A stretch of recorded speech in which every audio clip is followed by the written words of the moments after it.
Okay, and we are live. Welcome to a new episode of All Things Xbox Podcast. Now, normally this is the part where I say, once again, I have Logan with me. How are you doing, Logan? Logan has been MIA all day. Don't know what's happened. He's got the link. He can jump in when he wants. Might just be late getting home. But it's been a long week. Very long week. A lot of interesting new game stories. And honestly, it's been a fun week of gaming. You know, in the gaming space, we tend to have endless topics of forced negativity, just negativity in general. This past week, been pretty good. It's been pretty good, which I like, and I think the gaming space needs more positivity, which it definitely we definitely need more of it. We have the Xbox partner preview coming this week, just a few days away, and look, we all know that Silent Hill 2 is more than likely going to be there. It's meant to release on the 21st. We've got fun things to talk about. But before we get into all the news topics, I want to talk about what I've been playing. I've actually been playing a lot of Dragon Quest 1 and 2 HD 2D Remake. That game's so charming. My God. It's a slice of nostalgia for a game I never played back in the day, which is weird. It's a timeless art style. You know, Square Enix basically nailed this 2D HD format, and it just works. And I think that they should really keep making games using this. If people haven't played the originals before, like myself, these are great. They're just great. There's multiple different difficulty options, and they're just fun. Easy to understand, go save the world type thing. Yes, it might seem a bit like a tropey thing from old JRPGs, but it just works. And I think people need to pick these up, especially if you're looking for some old school vibes when it comes to JRPGs. I've recently re-downloaded Expedition 33. Shocker to no one. Because look, there's been a lot of hype with the Game Awards stuff, and for people that know me, I've been following me for a long time. I have these absurd long breaks from video games. Absurd breaks. And I got to Act 2. Some things happened, and I was like, okay, I'm taking a little break. And it's been several months. In the past when I've mentioned this, people think it means, oh, I dislike a game. That's not the case. It's actually a sign that I like a game.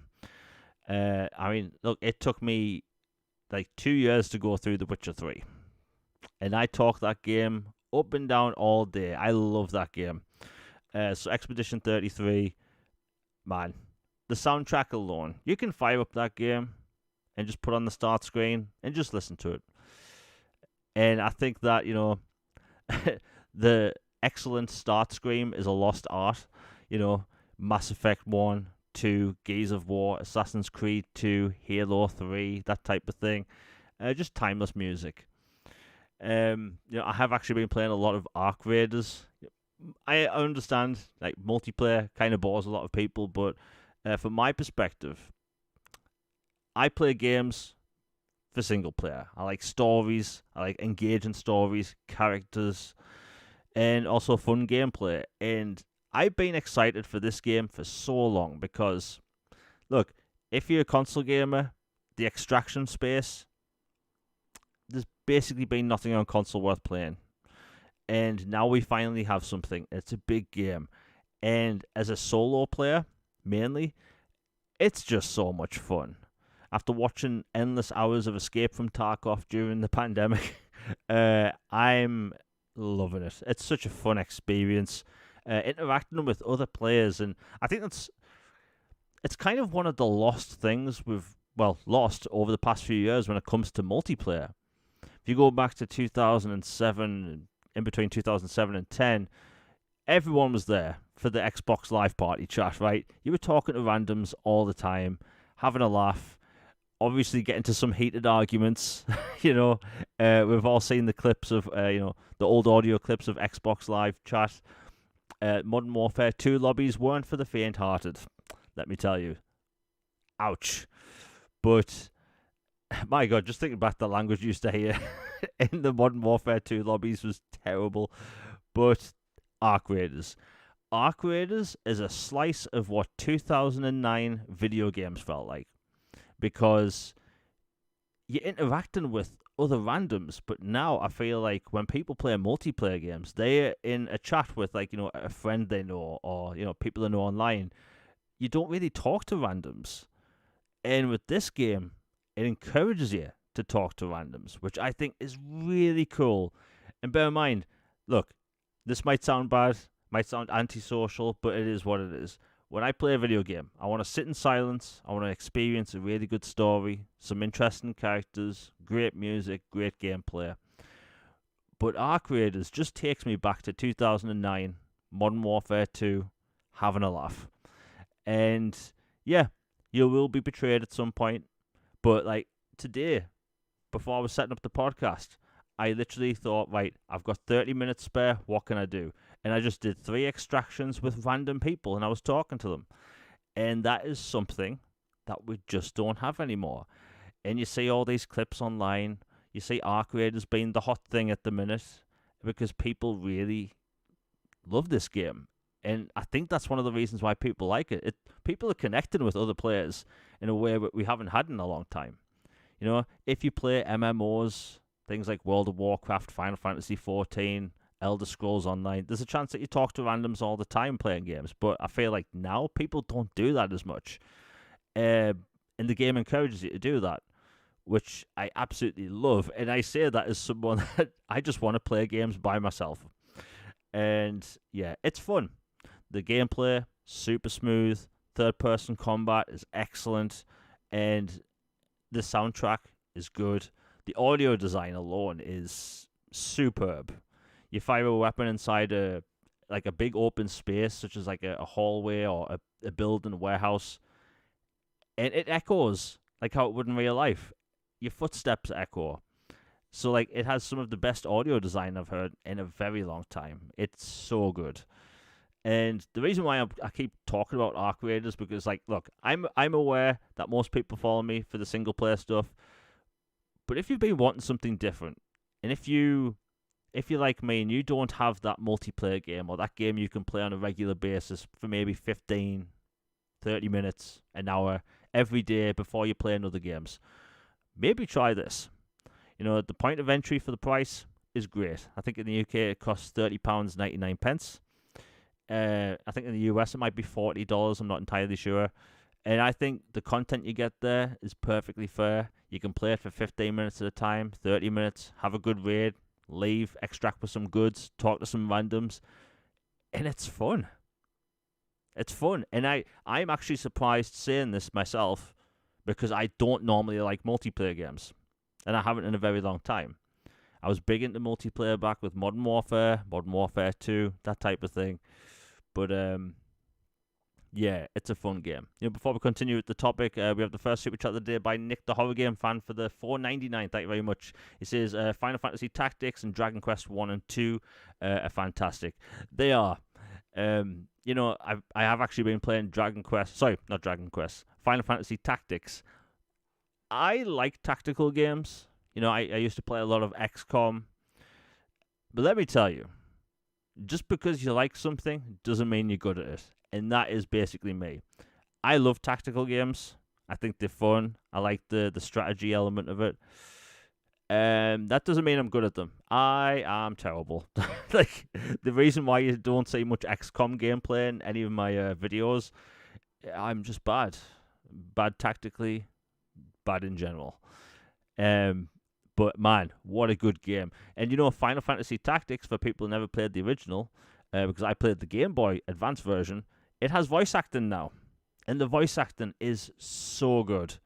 And I never thought Square Enix would go in and actually get really good actors to give all these characters a really good voice. And they did, which was such a pleasant surprise because, it is a very old game. You typically don't have big publishers putting a lot of resources into adding stuff like voiceover in an old, let's face it, port or remaster. And Square Enix, they knocked it out of the park. Fun game. And also Dragon Quest 1 and 2 HD 2D remake also has some voice dialogue. So I like to see these really cool old games get improvements. And like I said before, I'm new to the old Dragon Quest games. Really new to them. And I just like the stories, the way the world looks. And it's a slice of nostalgia which I never really had, you know? Like, when I was a kid, I had an N64. We didn't have many JRPGs in that console, you know? There weren't many. And I loved the N64. GameCube didn't have many JRPGs that I can remember. But, man, I love the fact we're getting so many ports, remasters, remakes, because, Dragon Quest 1 and 2, that is technically a remake. But I highly recommend people play these, especially Dragon Quest. Dragon Quest, I feel like these older, I should say 2D HD remakes, they are great entry points for new players because it doesn't throw you in the deep end with the story. Very light-hearted, simple, straight to the point, which I really love. Let's see if we've heard back from Logan. He might be in a coma. I don't know. The link's open. He can join whenever. Sometimes he has been late if he's been busy, but, again, he'll probably join throughout the show. So, what else have I been playing? Well, once again, I downloaded Mass Effect Legendary Edition, and I didn't play it. I'm on making videos. Can't say anything just yet, but I've been meaning to replay Mass Effect Legendary Edition for about 3 years, and yes, we will get into all the topics in a little bit. I've put off my next playthrough of Mass Effect for 3 years. Too many games are coming out. If people ever complain about not enough games or nothing to play, I think they are lying. They are lying because I don't know how people get through games, right? I currently have about 9 games going at the minute, right? I have Echoes of the End, which I'm currently reviewing. I have Arc Raiders, which is I'm going to sink way too much time into it. Ninja Gaiden 4, Keeper, Dragon Quest 1 and 2 HD 2D Remake, that's a mouthful. I also have Dying Light the Beast. Like, so many games, and I don't know. And I also have to go through Cyberpunk, finish Fallout 4. How do people finish games? I just don't get it, right? I keep this list of games I finish each year. This year, I think I'm at like 20 or something. I'll have to check, but there's just too many games. And as someone that makes videos about upcoming games, I actually dread making these videos, not because there's nothing to make videos about, it's because there's too many games I want. This month, next month, packed months, January, February is absurd for game releases. March looks great, but man, it's so hard to get through so many games. But yeah, let's see. Oh yeah, I have to say this. I have been playing a lot of Dying Light the Beast. If you're a fan of the first Dying Light game, you like the ominous horror vibe. You like the tone of the game. Very horror-centric, the first game. If you like that more than Dying Light 2, but you happen to like Dying Light 2's gameplay, Dying Light the Beast is literally this game. You have Kyle Crane returning from the first game. You put into a map that is very dense. It's not a big map by any way. And it's just a very good, concentrated Dying Light experience. And if you've been looking for something like Dying Light, you have to get this. If you're a Dying Light fan, you have to get this. Fun gameplay from Dying Light 2, great character from the first game, and the surprise to me, this game has cutscenes. Dying Light 1 and 2 were told from a completely first-person perspective. But in this, you have cinematic cutscenes, which I love. Look, I'm not going to get into the whole first-person versus third-person argument and the way storytelling is, but personally, if I'm playing a game in first-person, I do actually want proper cutscenes. I'll say that. And this game has that. And it just works. The Dying Light universe has opened up a bit. And also, if you happen to have a social media account such as Twitter, basically how Borderlands, they put out keys every few days for opening up gold crates, they do the same thing in Dying Light the Beast, where they put out a code and you redeem it on your phone or PC, and you get a really cool item to use in game. I think this is a really cool way developers have been rewarding developers for staying tuned into social channels. Because, let's face it, everything in the modern day is all about engagement, whether at the game or in the community. But the way they're doing it with this, Borderlands with the codes, this with the codes, I think this is a really cool way of doing it. It's not about, getting money from the player. It's not about, getting money from players' pre-orders or microtransactions or anything. It's like, no, giving people that bought the game really cool rewards. And I think that's such a cool thing. And hopefully we see more developers do this because, Dying Light, you can play in co-op. I'm playing single player. And I'm getting really cool rewards just by putting in these little codes. And, I don't have Borderlands 4 yet. But guess what? I've claimed like 40 codes. So when I get the game, I'm going to have like 40 gold keys waiting for me. Which is going to be pretty sweet. I'm not going to lie. But yeah, that's basically what I've been playing. Oh, and one more thing. This was actually going to be a topic for me and Logan to talk about, but considering he might be jumping in a little bit late, I'll talk about this now. So, Black Ops 7 released, and I think it released on Friday. Now, there's been some controversy about this game, but it's over something I can't find. So, with every big Call of Duty release now, I feel like there's this unbelievable hate train. Like, look, if you don't like Call of Duty, that's perfectly fine. A lot of people don't like a lot of things. But, like, the second this game came out, people were going after this game. The campaign, the multiplayer, the zombies. Actually, no, that's wrong. I haven't seen anyone go over zombies, but there's been a lot of people angry about this game. And I can't figure out why. Call of Duty has always had some levels that has kind of been over the top. It kind of started with Black Ops, 1, where they had some crazy levels, or crazy moments in levels. And now, you have people, some of the biggest content creators on the planet, making videos saying this Black Ops 7 is the worst Call of Duty campaign ever. It's like, really? Is it really that bad? Because Modern Warfare 3, that's a 2-hour campaign, But anyway, so where am I getting with this? So I did play the game over the weekend, a little bit of the campaign. And let me tell you, I had fun. I did the first 2 or 3 missions.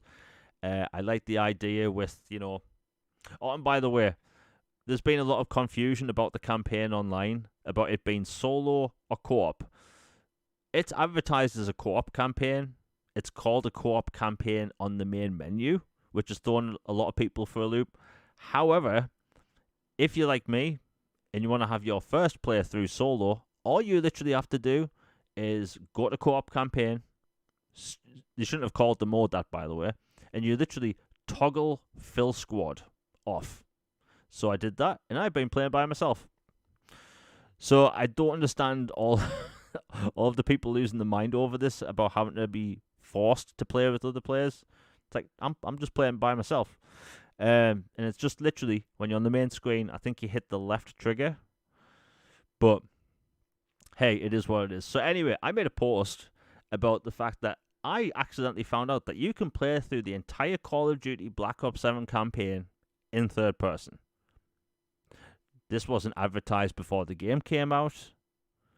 It's not even listed in any of the settings, really. Just nobody was talking about this. And I just completely discovered it by accident. So, if you want to see what Call of Duty looks like in a different perspective, it plays differently. When you have the Omni movement mixed with the third-person camera, it actually feels like Max Payne, which is actually pretty cool.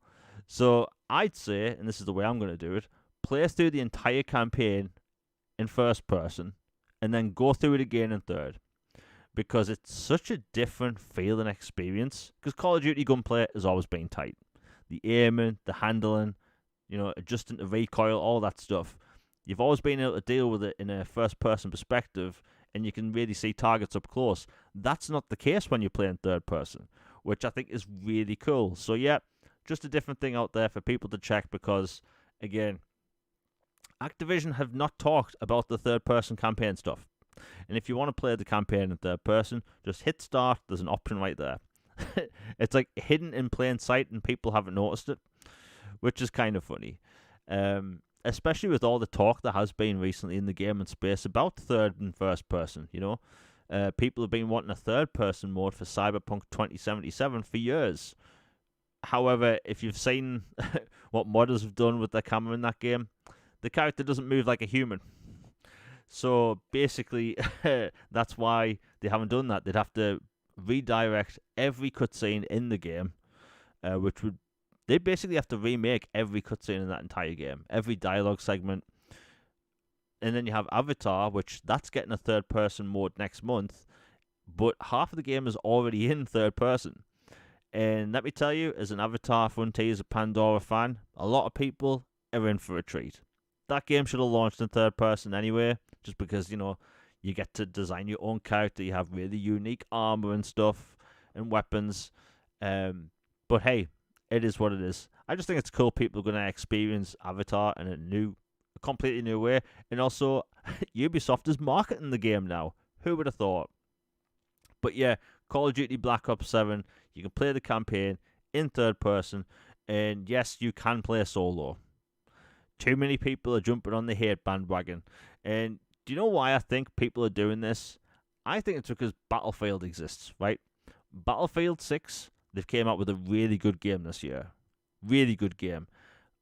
Normally, for the past 12 years, Battlefield has kind of disappointed people beyond belief because every release has been marred in not just controversy, but they just haven't worked a lot of the time. Broken netcode, campaigns won't save, loadouts won't save, sometimes not being able to get into matches.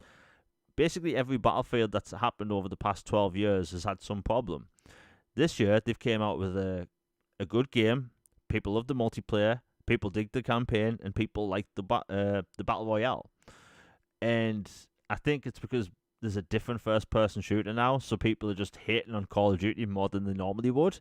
Because from what I played, yeah, it's fun. Like Call of Duty reminds me of Michael Bay movies, right? Some people will think I'm being nasty when I say that, but let me tell you, I actually like Michael Bay's movies for what they are. They're entertaining, and that's all they're meant to be. I'm never meant to watch a Michael Bay movie and think, wow, this is going to get Oscars. This is up there with Shawshank Redemption. I'm never meant to think that. I'm meant to enjoy it for what it is, a Michael Bay action fest. That's why I love Transformers. Despite what people say about those later movies, spoiler alert, I actually really enjoy them. Even though I know the fifth one's kind of bad.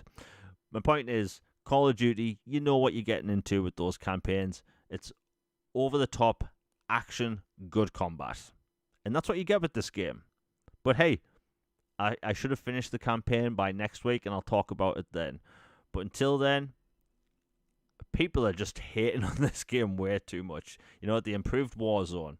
They gave zombies the treatment people wanted going back to rounds mode last year. This time, they've expanded on the zombies. Warzone is thankfully better than it was. The campaign is fun. I do admit, though, tying online components to a campaign shouldn't necessarily be a thing because, there are people like me. There's a lot of people, I'm sure there's people listening right now, that when you play a Call of Duty campaign, you want to be zoned out, you want to play a solo, not think about anything else. They did put a matchmaking-like quality into the campaign, which you can turn off, but it's annoying. Anyway, we'll move on. You know what? This is going to be funny. So, I know we have literally 12 topics here. So, we have a bunch of new Game Pass games coming, and some of them actually surprised me, so we'll go through them quickly. So you have The Crew Motorfest, which is coming to Xbox Game Pass Ultimate Console, PC, and Cloud. For people that have never played that, it's basically kind of like Forza Horizon. Fun game, great driving mechanics in that game. We also have Moonlighter 2, The Endless Vault, coming to Ultimate and PC. We also have Monsters Are Coming, Rock and Road, Ultimate PC, and Handheld. That's a PC game. This was the big one. Marvel's Cosmic Invasion is launching day one in Xbox Game Pass Ultimate in December, which is Xbox Series XS, PC, Handheld, and Cloud. It's basically a 2D shmup style game that you used to have back in the 80s and 90s. I think a lot of people are really going to like this game because it's made by the same developers that did Streets of Rage 4. And the game looks so good. If you're a fan of that 90s aesthetic when it comes to those types of games, I think it was like 16-bit games, it's a stunning game. I think, if I remember correctly, there's around 20 Marvel characters you can play as, and it just looks crazy, over the top fun. Next up, we have Banish's Ghost of New Eden, which is coming to Xbox Game Pass Ultimate, Premium, Xbox Game Pass Series XS, PC, and Cloud. We also have Revenge of the Savage Planet, now in Premium for Game Pass, Console, PC, and Cloud. We also have Lost Records, which is coming to Ultimate and Premium for Console, PC, and Cloud. That's kind of like a Life is Strange type game. I think a lot of people will like that. We have Kill It With Fire 2, which is coming to Xbox Game Pass Ultimate, Premium, Xbox Series XS, PC, and Cloud. If you do not like spiders, you might not want to play this game. But considering the game is to kill spiders with fire, you might actually want to play this game. I played the first game. It's actually kind of fun. But those are the new games coming to Xbox Game Pass. So there's some really cool games there. In the Marvel game, you can play as Wolverine, Storm, Cyclops, Gambit. It's not just X-Men characters. I think I saw Iron Man, Captain America, Punisher in there as well. Just a nice variety of Marvel characters. And I'm guessing, considering this game is probably going to be big, I wouldn't be too surprised if they don't add more characters over time, because this game's probably going to pop off in a way that type of game would. And if I remember correctly, Streets of Rage did get a trial or a demo, so maybe they'll do the same thing with this. But hey, it's coming to Game Pass Ultimate day one. Why not? Have a go. Again, their previous games have been super fun. Let's see what we've got next. Okay, Assassin's Creed Mirage gets a free expansion featuring a new region, new stories, quests, side quests, and more, and also added gameplay mechanics. So, the free expansion is out today, which is really nice because this is a full expansion. Ubisoft gets so much hate all the time, and they put out a free expansion for a game that came out, 3 years ago, which you never see from a big publisher. And while people like to kick Ubisoft while they're down, I'm not that guy. I want to give Ubisoft some praise because they could have just left Mirage as it was. Mirage was never meant to get DLC. It was never meant to get extended support like it did. But here we are, 3 years later, and it's getting an expansion. And the new region looks pretty cool as well. And also, Mirage is in Game Pass Ultimate. So if you have Game Pass Ultimate right now, or Ubisoft's subscription service, just download it. It's kind of like the older school style Assassin's Creed games. It's around 25 to 30 hours long. The whole game is about taking out targets. It's not really an RPG like Odyssey or Origins or Valhalla. And it works. It just works. It's a slice of what Assassin's Creed used to feel like. And truthfully, this is what Assassin's Creed, it's going to be like in the future. Ubisoft is moving away from the role-playing game type of game that Assassin's Creed is now. We'll see how that pans out, because people can be fickle. But honestly, it's a nice move. Why not? And yeah, that's out now. Let's see what else we've got. Okay, here we go. Oh yeah, so this story's been all over the place, and I want to talk about it because I've been asked a lot about it, because some journalists, or should I say some media outlets, weren't 100% clear with this. And so Red Dead Redemption came out in 2010, blew people's minds. It's arguably one of the best games ever made. And, it told developers that maybe people do want a Wild West game.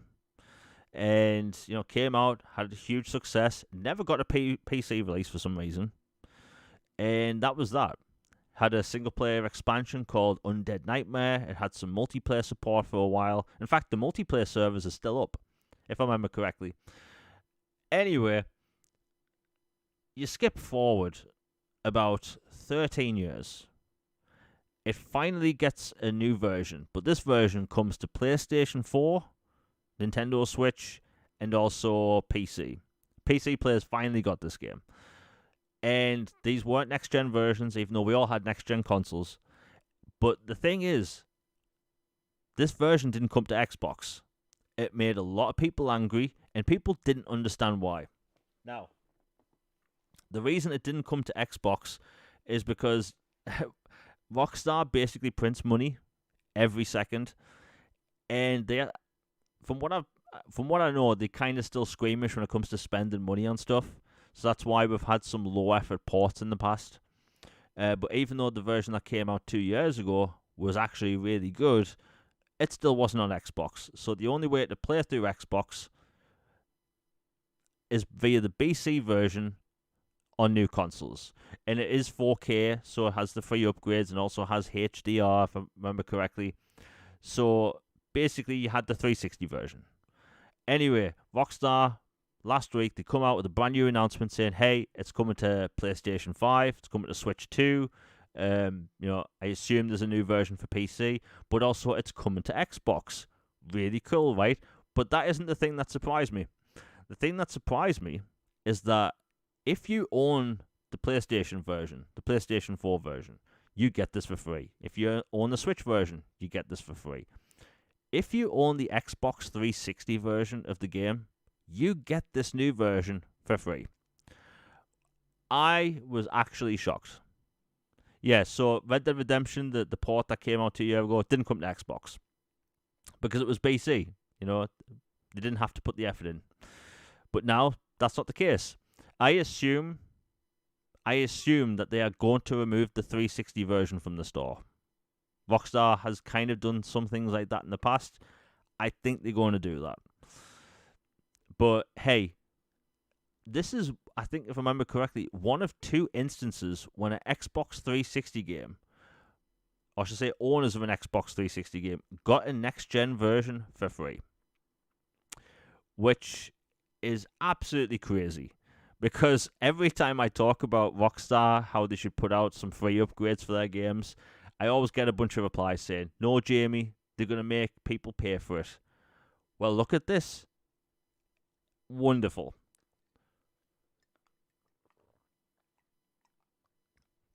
Now, if I remember correctly, Limbo may have been the only other game that's ever done this. When Limbo came out in the 360, people bought it. Then it had an Xbox One version in 2014. I think people that had the 360 version got that for free, which is nice to see. So yeah, Rockstar doing a pro-consumer move, and it's across the board, which you love to see. So Red Dead Redemption 1 is on sale quite a bit on Xbox. So if you somehow get the 360 version digitally in the next couple of weeks, you're going to have the shiny new version.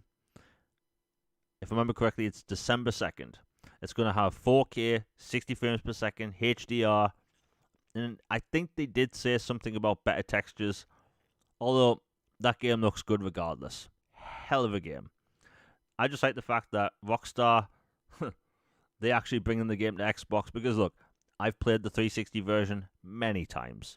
Having 60 frames per second would be nice, and we're going to have that. But yes, so that's coming December 2nd, completely free. Unfortunately, disc owners do not get it free, which is a bit of a shame. But it is what it is. Look, I'm actually surprised Rockstar is actually doing the free upgrade path, like of all companies, because Take-Two are money hungry beyond belief. They can make endless amounts of money. Like, look, the reason why we didn't get GTA 5 expansions is because people bought shark cards, right?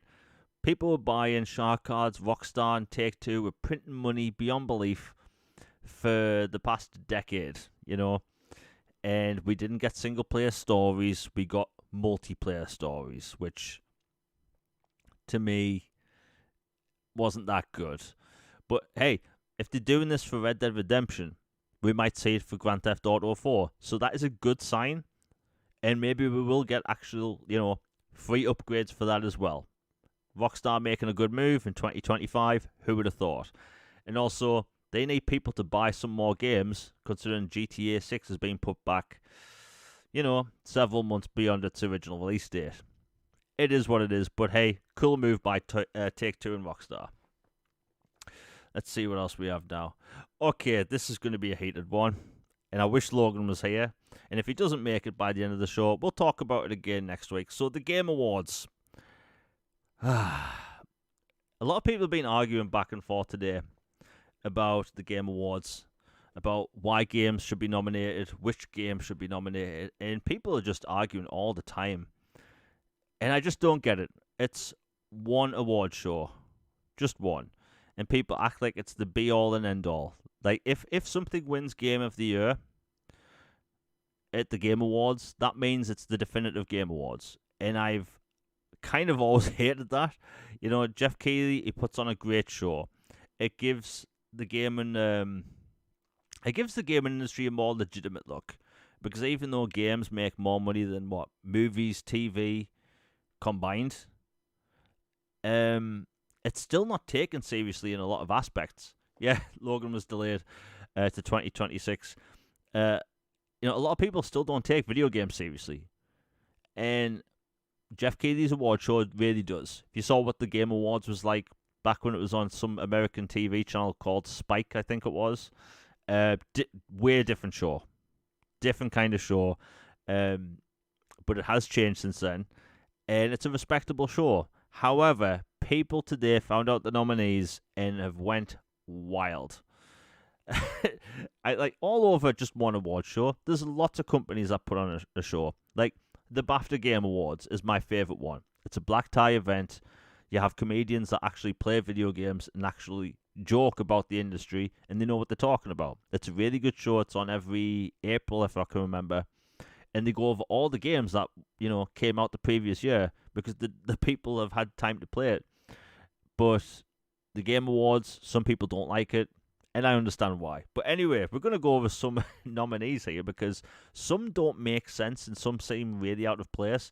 So, most anticipated game, you have 007 First Light, Grand Theft Auto 6, Marvel's Wolverine, Resident Evil Requiem, and The Witcher 4. Now, The Witcher 4 is the weird one because typically in these lists, you have a game that's listed to come out the next year.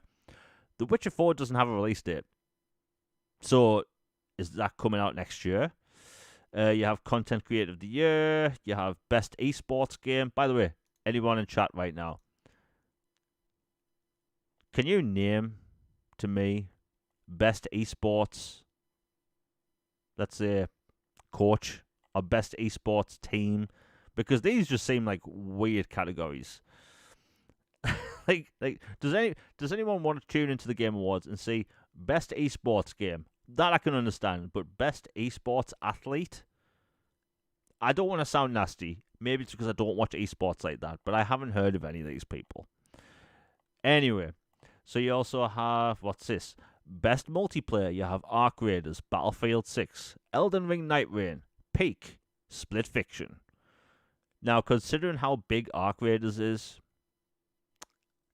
I think that'll win. And I think it probably should win. Best Sports and Racing, you have EA Sports FC 26, F1 25, Mario Kart World, Rematch, Sonic Racing Cross Worlds. Personally, I think this is a tough one. I think for something original, Rematch should win. You could play that in Game Pass right now. I honestly think Sonic Racing should win. Every single time I've seen that game in action, and yes, playing them would help. But every time I've seen Sonic Racing clips, that game looks fun. Okay, we have fanboys in chat. My God. By the way, while I'm talking, before I get into the rest of the nominees, you can really tell just by seeing what they write that they do not know the feel of a woman's touch. Or a man's, whatever floats your boat. But my God, you stick out like a sore thumb when you pop up in chat. We're normal over here, friendly. Everyone in chat's always having a good time here. And then you always have one person just ruining the party. Not on my watch. Not on my watch. My God, you must be like 12. Let's see. let's see, put this person on timeout. There you go. Off to the Phantom Zone. Anyway, so there's a lot of different games here nominated. And yeah, best racing, I think, should go to Sonic.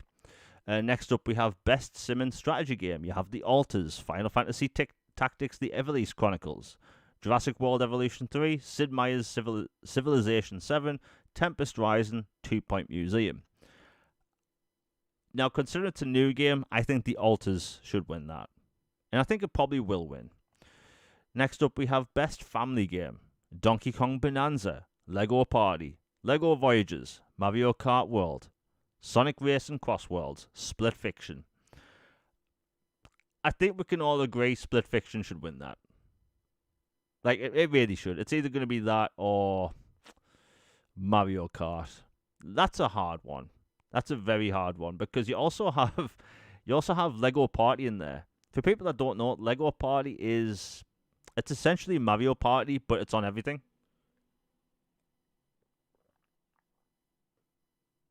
Excuse me as I drink my tea. So I think, yeah, I think Split Fiction will win that. Best fighting game, you have 2XKO, Capcom Fighting Collection 2, Fatal Fury, The City of the Wolves, Mortal Kombat Legacy Collection, Virtua Fighter 5 Revo World Stage. I think Virtua Fighter is going to win that. You know, Mortal Kombat, if I remember correctly, had broken netcode. People were complaining about the netcode in that game.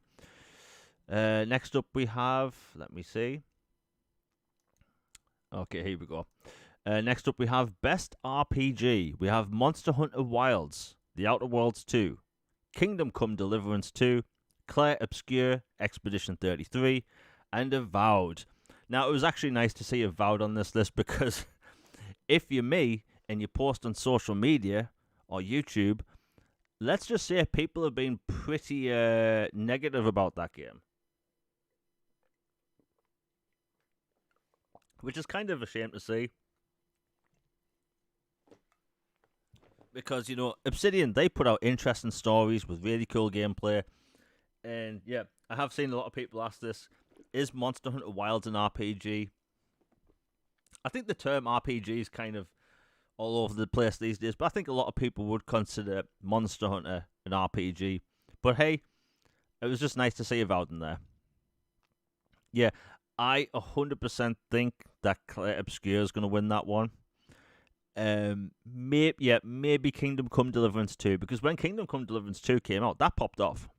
That really popped off. People loved it. Super realistic, beautiful open world, big grasslands, castles, all that stuff.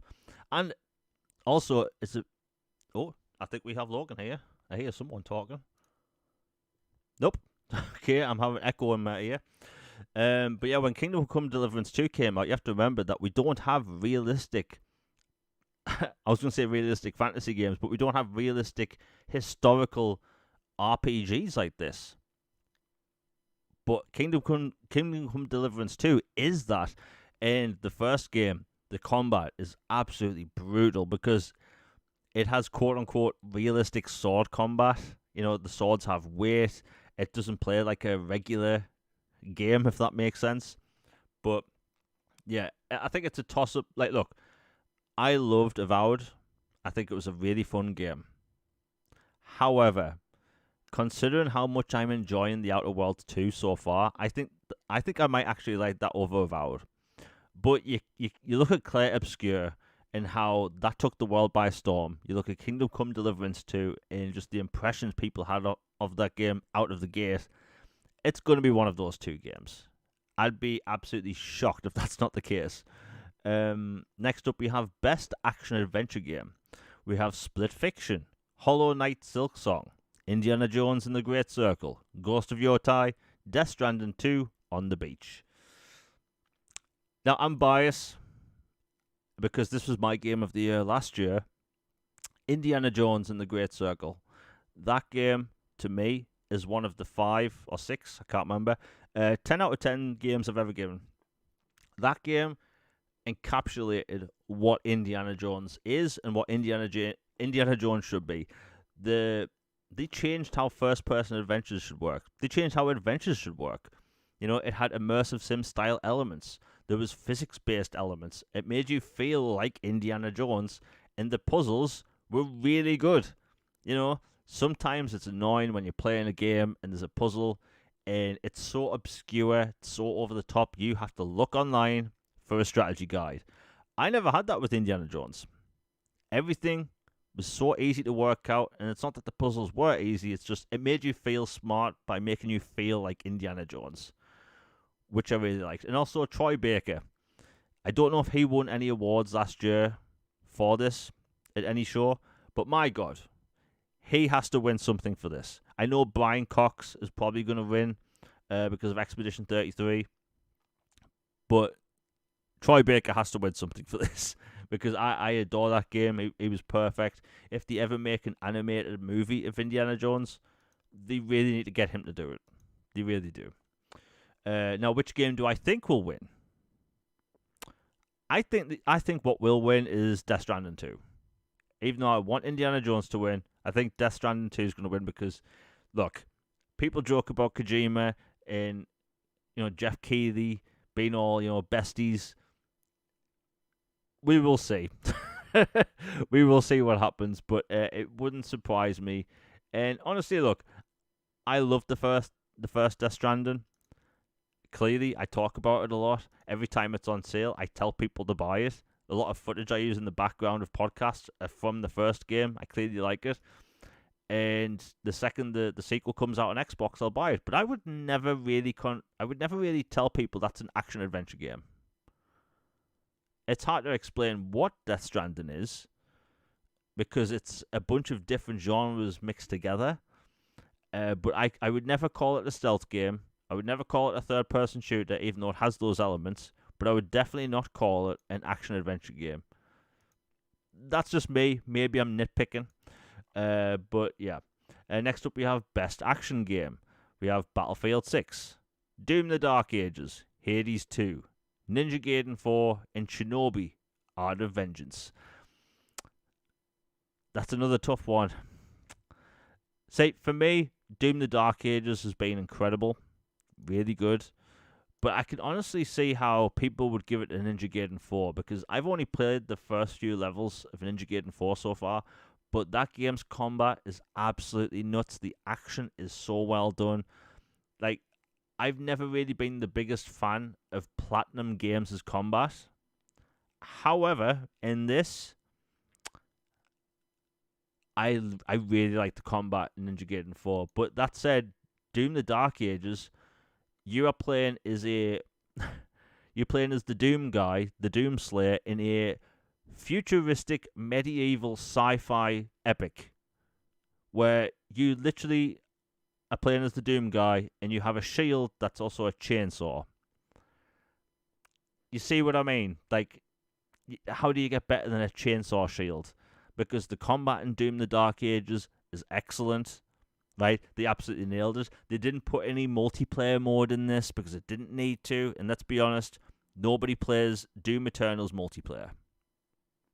Right, that's just a fact. Right, nobody played Doom Eternal for its multiplayer. But with this, all of the effort went into the campaign, and people really enjoy it. So for me, I've got to say Doom the Dark Ages. And honestly, I hope that wins. It's a tough category, that one, because I think there's something for everyone. Hades 2 was a very big game. However, for me, I don't really like that genre of games that much.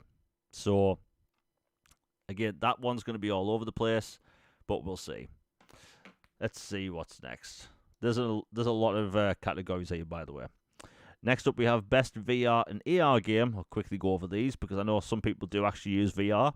We have Alien Rogue Incursion, Arcanage, Ghost Town, Marvel's Deadpool VR, and The Midnight Walk.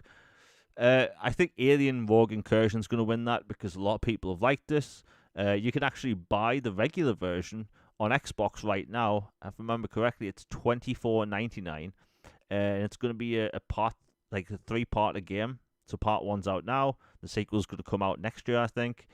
And everything I've seen of that game, it looks like the best of both worlds of, I'm going to say it, Alien Colonial Marines and Alien Isolation. you have FPS combat, and also horror-style elements, which, if you're a VR fan, you probably want that in that type of game. Next up, we have Best Mobile Game.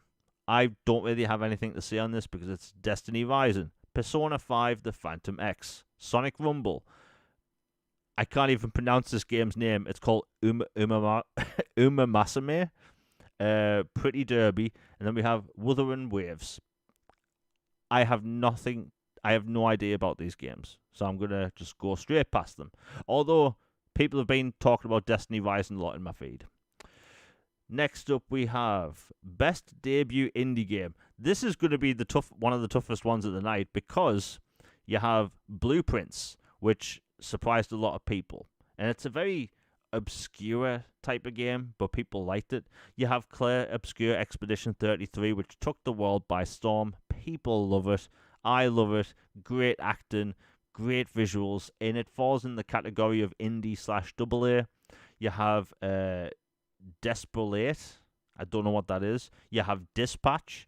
A lot of people have been talking about that, but I also feel like a lot of people have been pushing that in the content creator space because it does feature a lot of content creators. That said, the game looks fantastic. Hopefully it comes to Xbox at some point. Now, there was another game here called Mega Bonk. Funny name.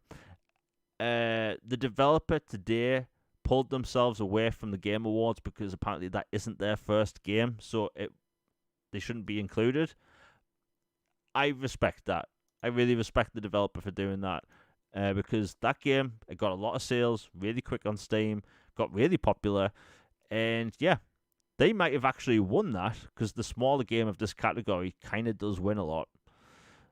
But hey, good things all around. Nice variety of games there. Next up, we have Best Independent Game. We have Absolem, Ball X Pit, Blueprints, Claire Obscure Expedition 33, Hades 2, and Hollow Knight Silk Song. This is going to be another tough one because when Hollow Knight Silk Song came out, Xbox Live, PlayStation Network, and Steam crashed. Like, all these stores crashed over a game that's, 12 gigabytes? And people are still talking about Hollow Knight Silk Song. Like, it was one of the most hyped up games in years, and when it came out, people said it delivered. So that's going to be a tough one. Silk Song, I think, probably will take that one because the problem with this category, it's not really a problem, right? You have Best Independent Game, and you have Best Game. So let's say Claire Obscure Expedition 33. Actually, no, let's reverse this. Let's say Expedition 33 wins Best Game of the Year. Wouldn't that technically make it the best indie game as well? That's what I don't get. But yeah, I think Hollow Knight Silk Song will win Best Indie Game, and it's clear to see why. Ball X Pit really popped off recently. I actually downloaded that. It's kind of like a Vampire Survivors type game mixed with pinball. It's a weird game. There's like also a mini farming mechanic, which I didn't get, but I'll have to get back to. But I think there's something there for everyone. But yeah, I think Hollow Knight Silk Song, it owns that one.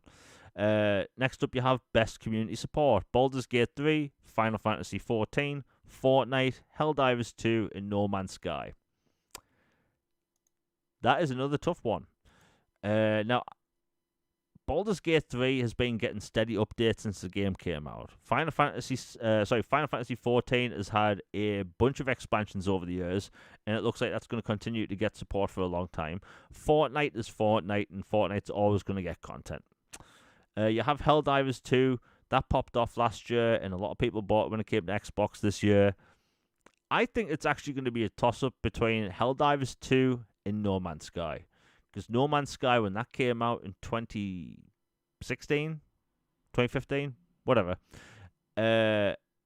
we all saw the controversy. We don't need to go over it again. But, like, people love that game now. It's had dozens of free expansions. So, to me, yeah, it's either going to be Helldivers 2 or No Man's Sky. But I think any one of those games basically deserves the award, which is, it's a nice thing to see. And by the way, back to No Man's Sky. Props to the developer for not only sticking to that game for so long, but making sure that game stuck the landing. Too many games come out where, yes, maybe there's some controversy before the game comes out. And when the game comes out, maybe it doesn't reach its sales target. And then content support gets dropped, right? It happens for games all the time. Splinter Cell Blacklist, by the way, was meant to have a lot more content when it came to its multiplayer stuff. They cancelled a lot of it, right? Because they didn't get the sales figures they wanted. But No Man's Sky, they had a small team making this game. It launched, it disappointed people, and then they put their heads down and they got to work and made this game not only the thing that they promised, but exceeded those expectations. Different, like, tons of different expansions offering content that they didn't even promise in the original game. They went far and beyond what the that was my mouse. They went far and beyond what they originally promised. Oh, if people can hear me, 1 second, my stream has went off. I don't know how the streaming software works, so bear with me for a sec. Oh my god, what's happened here? Yeah, I've just clicked everything off. Excuse me for one moment.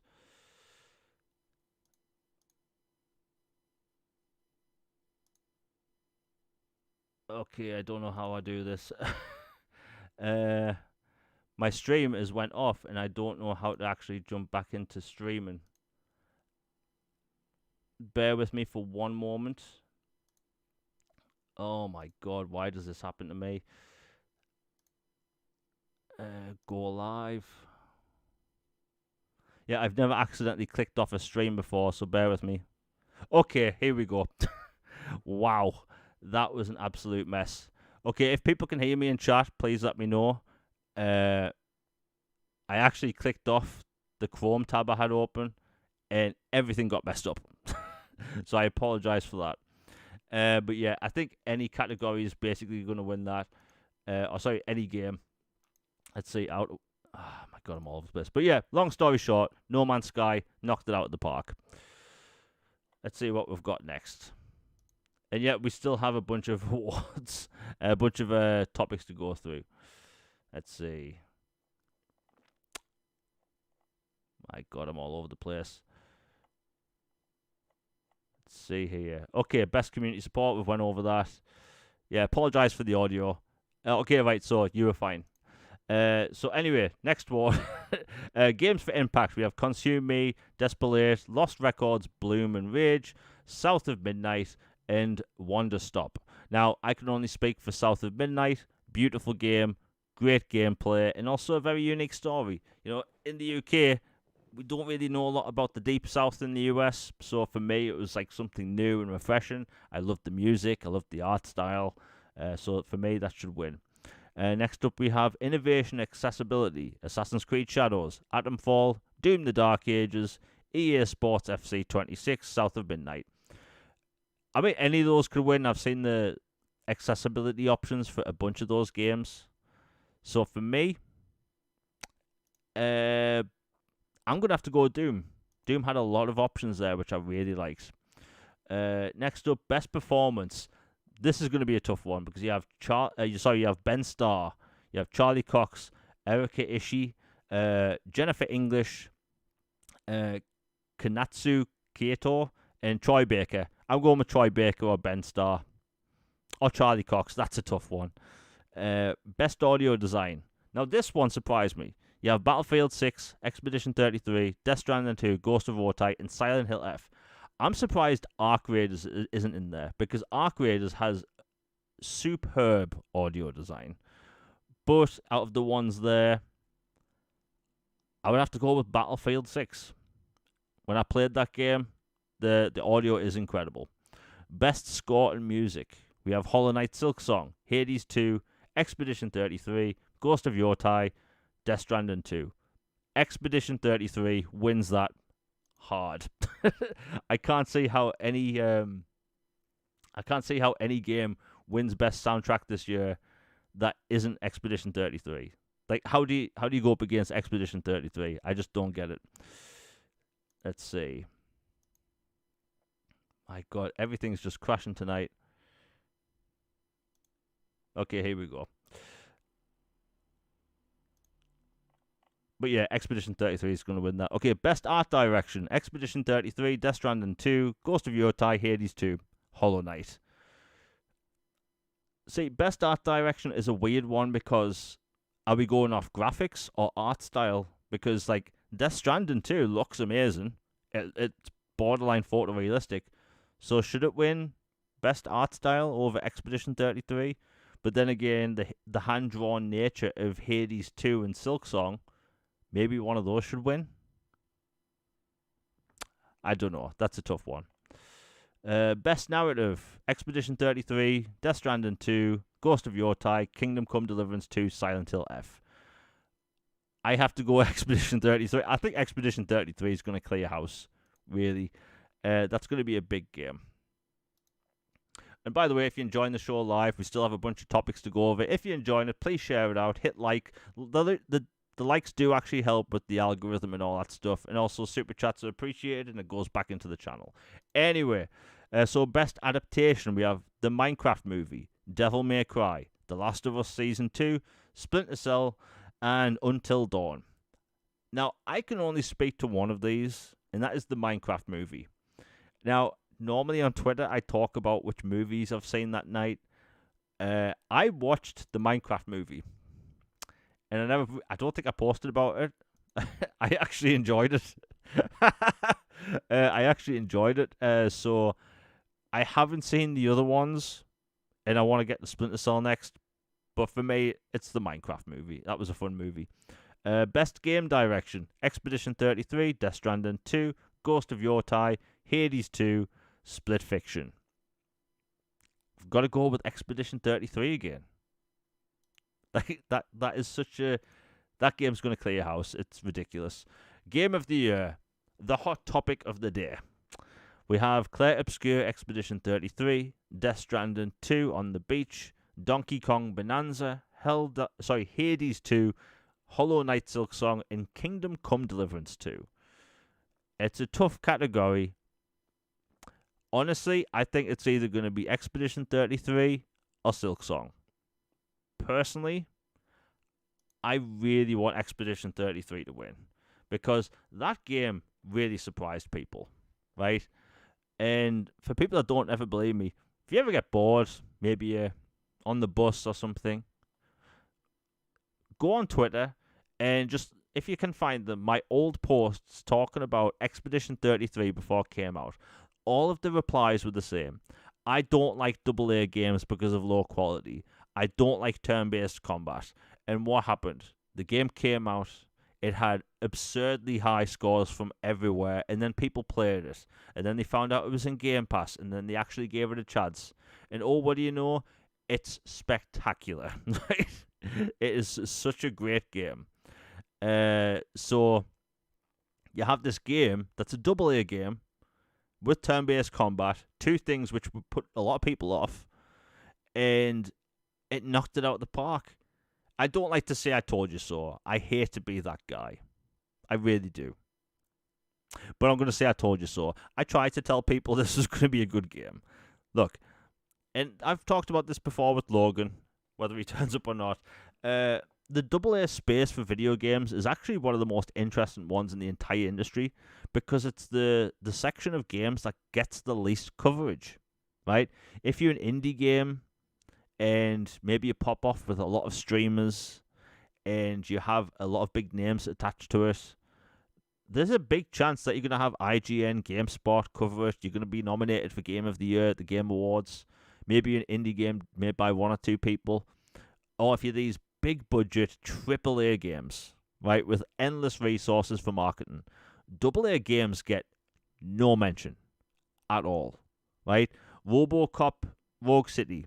I will defend this game because it's good, and if I remember correctly, it didn't get nominated at all when that game came out. But it's a damn good game. Nobody talked about it because it's a AA title. And that's the same across the board for all AA games, which is it's unfortunate. It's one of the reasons why I like to highlight these games, because like if you look past the lack of marketing, money they have, if you look past that, there's some legitimate good gems out there.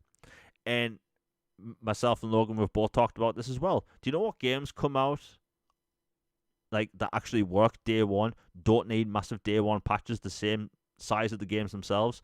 AA games. AA games come out and they work, right? RoboCop worked. Terminator worked. Everspace 2 worked. Hard Space Shipbreaker worked. AA games can sometimes surprise you. And I really hope after Expedition 33, people actually look back, go on the store of whatever their platform is that they prefer to play games on, find some AA games, give them a chance, because next week on the channel, I'll be reviewing a AA game that came out, or might be out by now. Nobody's talking about it. And it's a genre that people have been wanting more games in. I've been playing it, and let me tell you, I'm shocked no one's talking about this specific game. I could talk about it next week, but I'm shocked. People just don't talk about AA games. Yeah, Space Marine 2, right? AAA quality graphics. AA game. Didn't get the love and support, I think, last year. I think that should have been nominated last year. That got snubbed hard. AA games rock. People need to pay way more attention to them. So, like, yeah, them not having the marketing money to, get games out there, let people know about them, that doesn't help. But at the same time, you have places like IGN, GameSpot and stuff talking about these indie games made by two people. Not that there's anything wrong with that, but I feel like AA games just don't get the fair shake they deserve. I mean, look, I'll use another example for a AA game. Hi-Fi Rush. When that game came out, it's not an indie game. It's a big game made by a big publisher, and it was bigger than an indie game. It wasn't a AAA game. It was somewhere in between. The AA game. There's so many cool AA games out there. People need to give them a go. I mean, hell, technically, I think you could call Helldivers 2 a AA game. And some people will hear that. They'll get angry and think, wow, he's fanboy and all this stuff. It's like, no, AA games are better. We use the term AAA slop for a reason. Games come out overpriced, broken, needing patching, all that jazz. AA games don't. But hey, I'm happy that, Expedition 33 came out.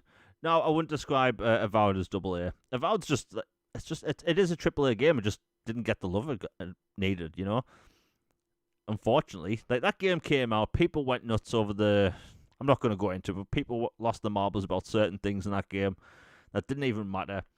And like, if you remove that stuff to the side, like you have a smaller scale AAA RPG, people liked it. People that actually played it liked it.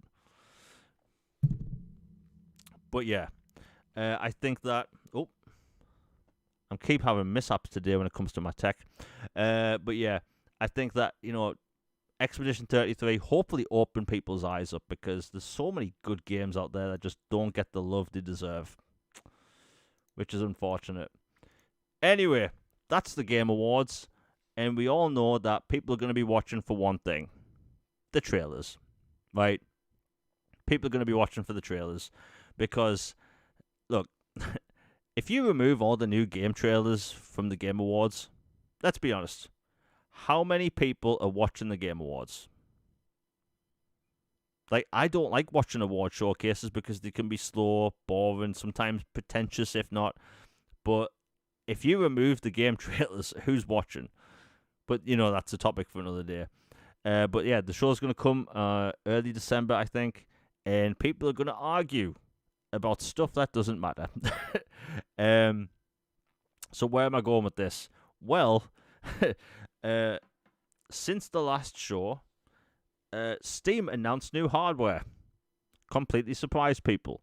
They announced the Steam Frame, the VR headset, and the new controller. Right? And people have been going through, Steam database files, people looking at what Jeff Keighley's wish listed on Steam. And now more than ever, Half-Life 3 seems more realistic than ever. And I get it, right? It's 21 years old. That's Half-Life 2. People have been waiting for a third game in Half-Life for so long. And now it looks really possible. Now, why am I talking about this as an Xbox channel? Because, look, Half-Life 2 is an incredible game. If anything, it's one of the best games ever made. That game does things that you still don't see in most new games, right? Which is crazy. And the fact that we could be seeing a third one coming out next year, and if you following the Xbox Magnus situation, you're going to be able to have Steam on it, and you're going to be able to play Half-Life 3 on your Xbox. At least that's what it looks like right now.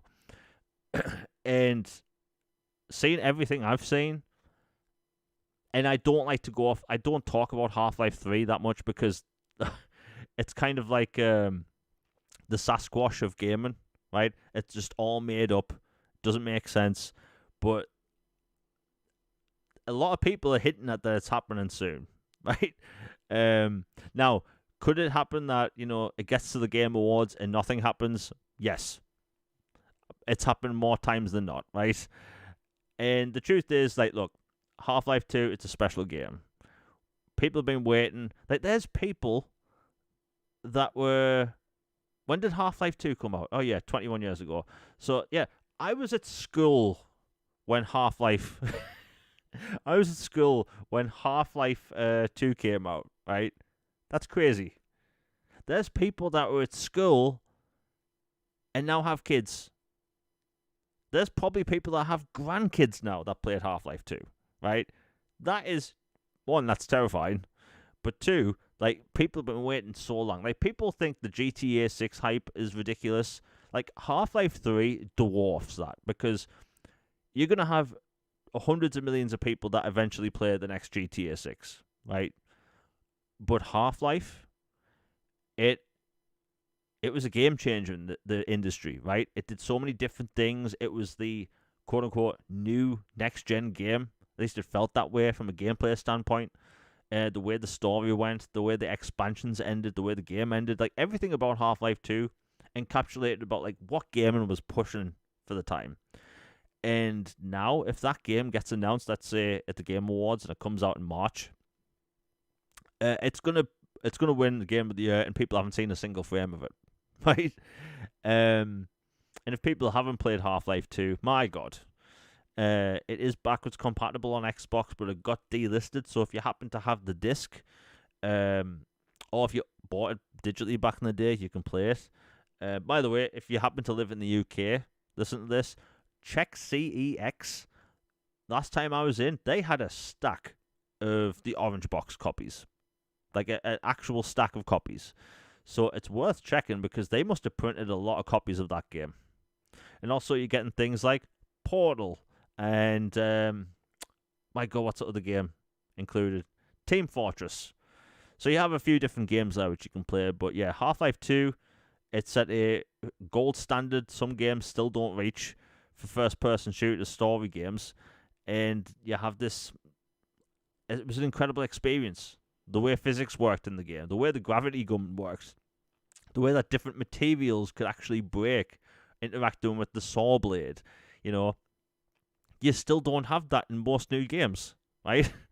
And if anyone's gonna, if people ever get curious, just check your Xbox library because I've bought games without realizing it before.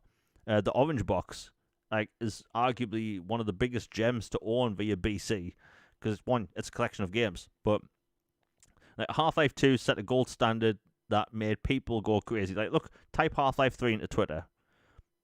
You'll see some funny memes, but people have just been waiting and waiting. And if I was Valve, I would put out a new version of the orange box, put it on all platforms, get people hyped because, again, I still don't understand why they delisted it. Maybe there's a licensed song in Half-Life 2 I'm not aware of, or Portal, but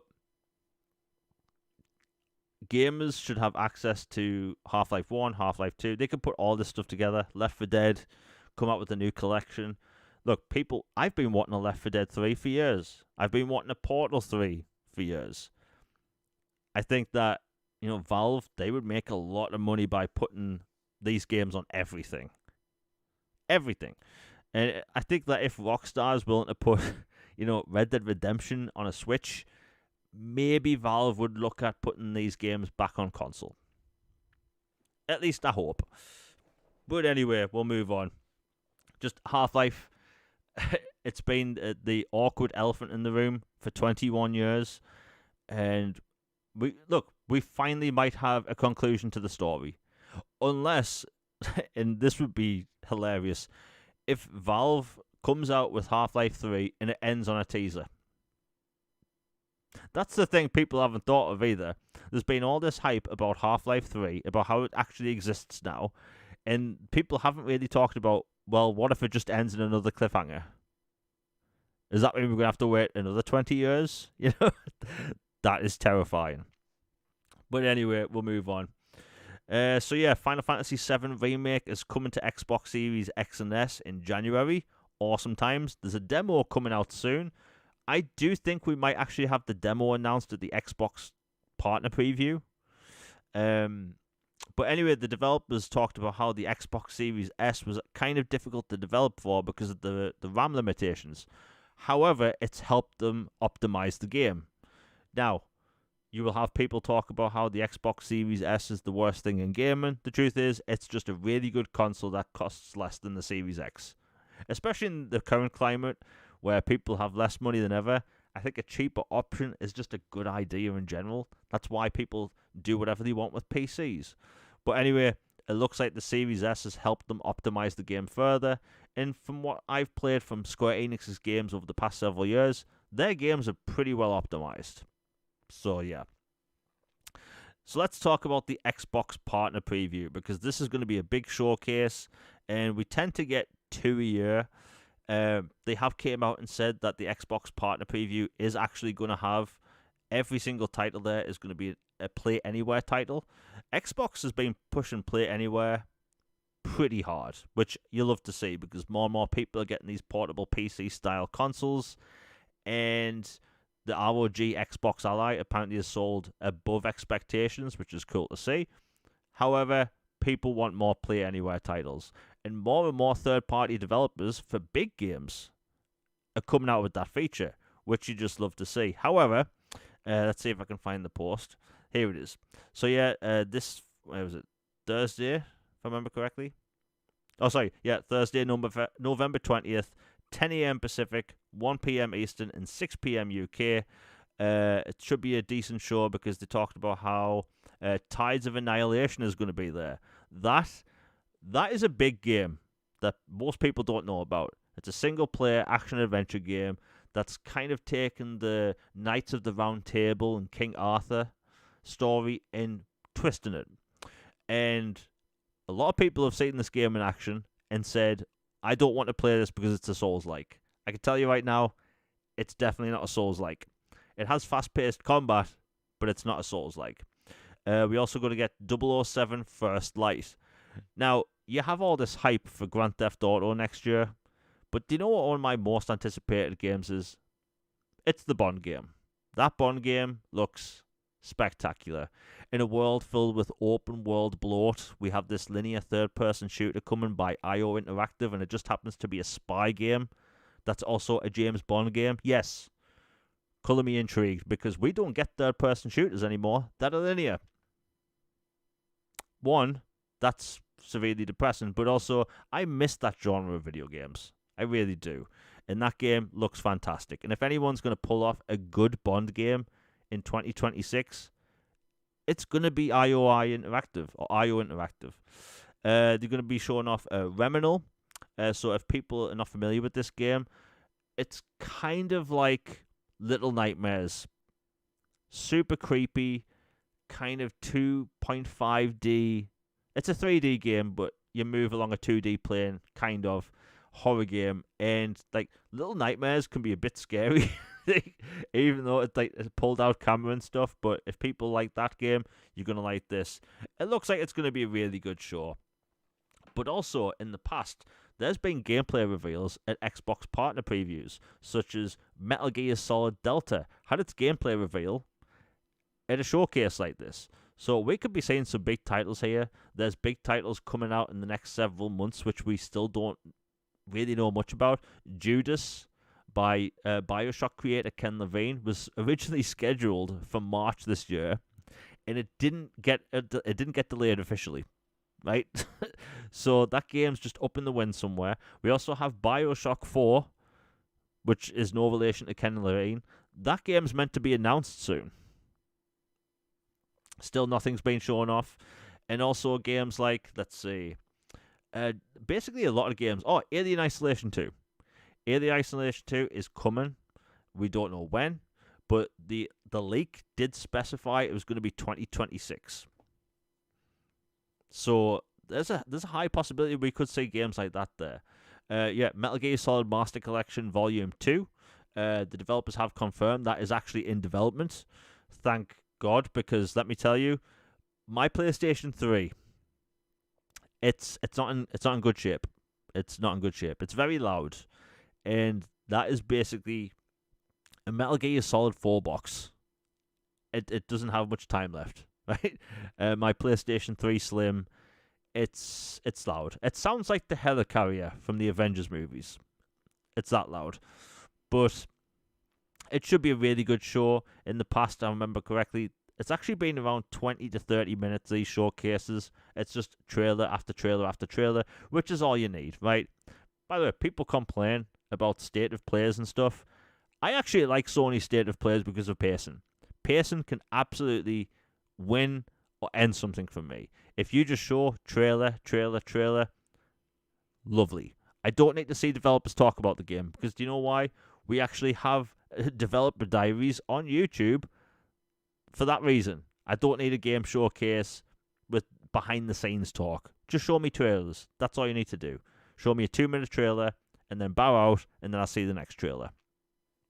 But hey, I'm just happy that we're actually getting something like this before Christmas. Let's see what else we've got. And man, I actually do think Logan... Oh, here we go. I literally just got a message off Logan, which I'll read out loud. He says, "I'm so sorry. I wasn't feeling well earlier, so I took a nap I took a nap to sleep it off. Just woke up and realized what time it was." Oh, Logan. Yeah, we've all been there.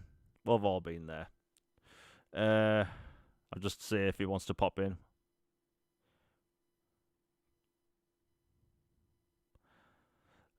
I just can't believe it. I was wondering, like, something bad happened. So yeah, let's see if Logan's still comatose or not. But yeah, Xbox partner preview. It looks like it's going to be good. And look, Microsoft tends to have one of these at the end of the year, and in January they have a developer direct. So we could be seeing a lot of really cool games over the next 2 months, which is great. But yeah, let's see. Oh my God. Okay, yeah, PlayStation games coming to Xbox. This has been a tough topic because some people just show up to complain. Right? Like, look, if you've been listening to my podcast for a while, thanks. It's greatly appreciated. But look, I've talked about the whole multi-platform thing about all these companies a lot. Like, I think there's ups and downs and whatnot. And like, if you're Sony, like Helldivers 2, by the way, generated a lot of money when it came to Xbox. And there aren't really many shooters like that on Xbox, you know?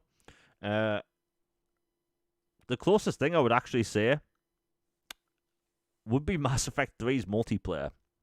That was kind of like that. But like, they generated a lot of money. Sony's titles on PC that have gone D&D have apparently done well.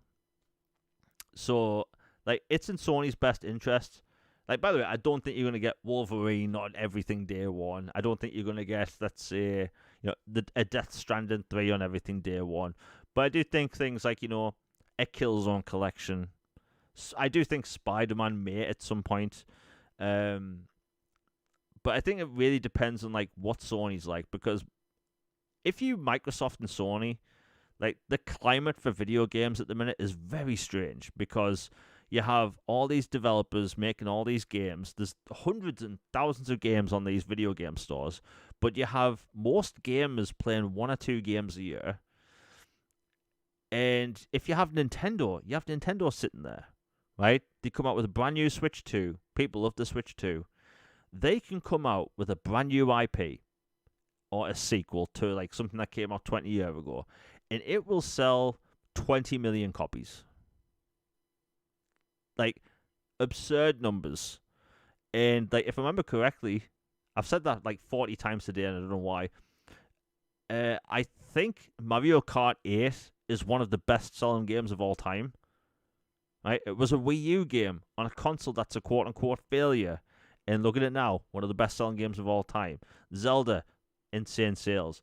Animal Crossing, the reason why you see so many cozy farming games is because of Animal Crossing. Animal Crossing does insane numbers. So, like, whereas Nintendo, they can do that. They can, announce a new Zelda movie. By the way, the screenshots look fantastic for the new Zelda movie. You have Xbox and PlayStation here trying to wonder what the future of gaming is. Whereas Nintendo, they're just like, oh, here's a new game, sell 12 million copies. It's so weird. But I think that if you PlayStation, they're probably looking at what they can put over. I think that the most obvious candidates is either Days Gone or Spider-Man.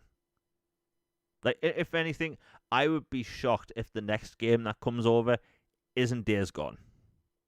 Like, Spider-Man will print money, but I think that's a bigger port. But Days Gone, that game's been out for a long time. The developers want something different. Nix's software want to do, and they're a port studio, so they have to do something. And I think they would do a really good job putting that on Xbox. And I think they could get that running really well on the Series S. But there's that.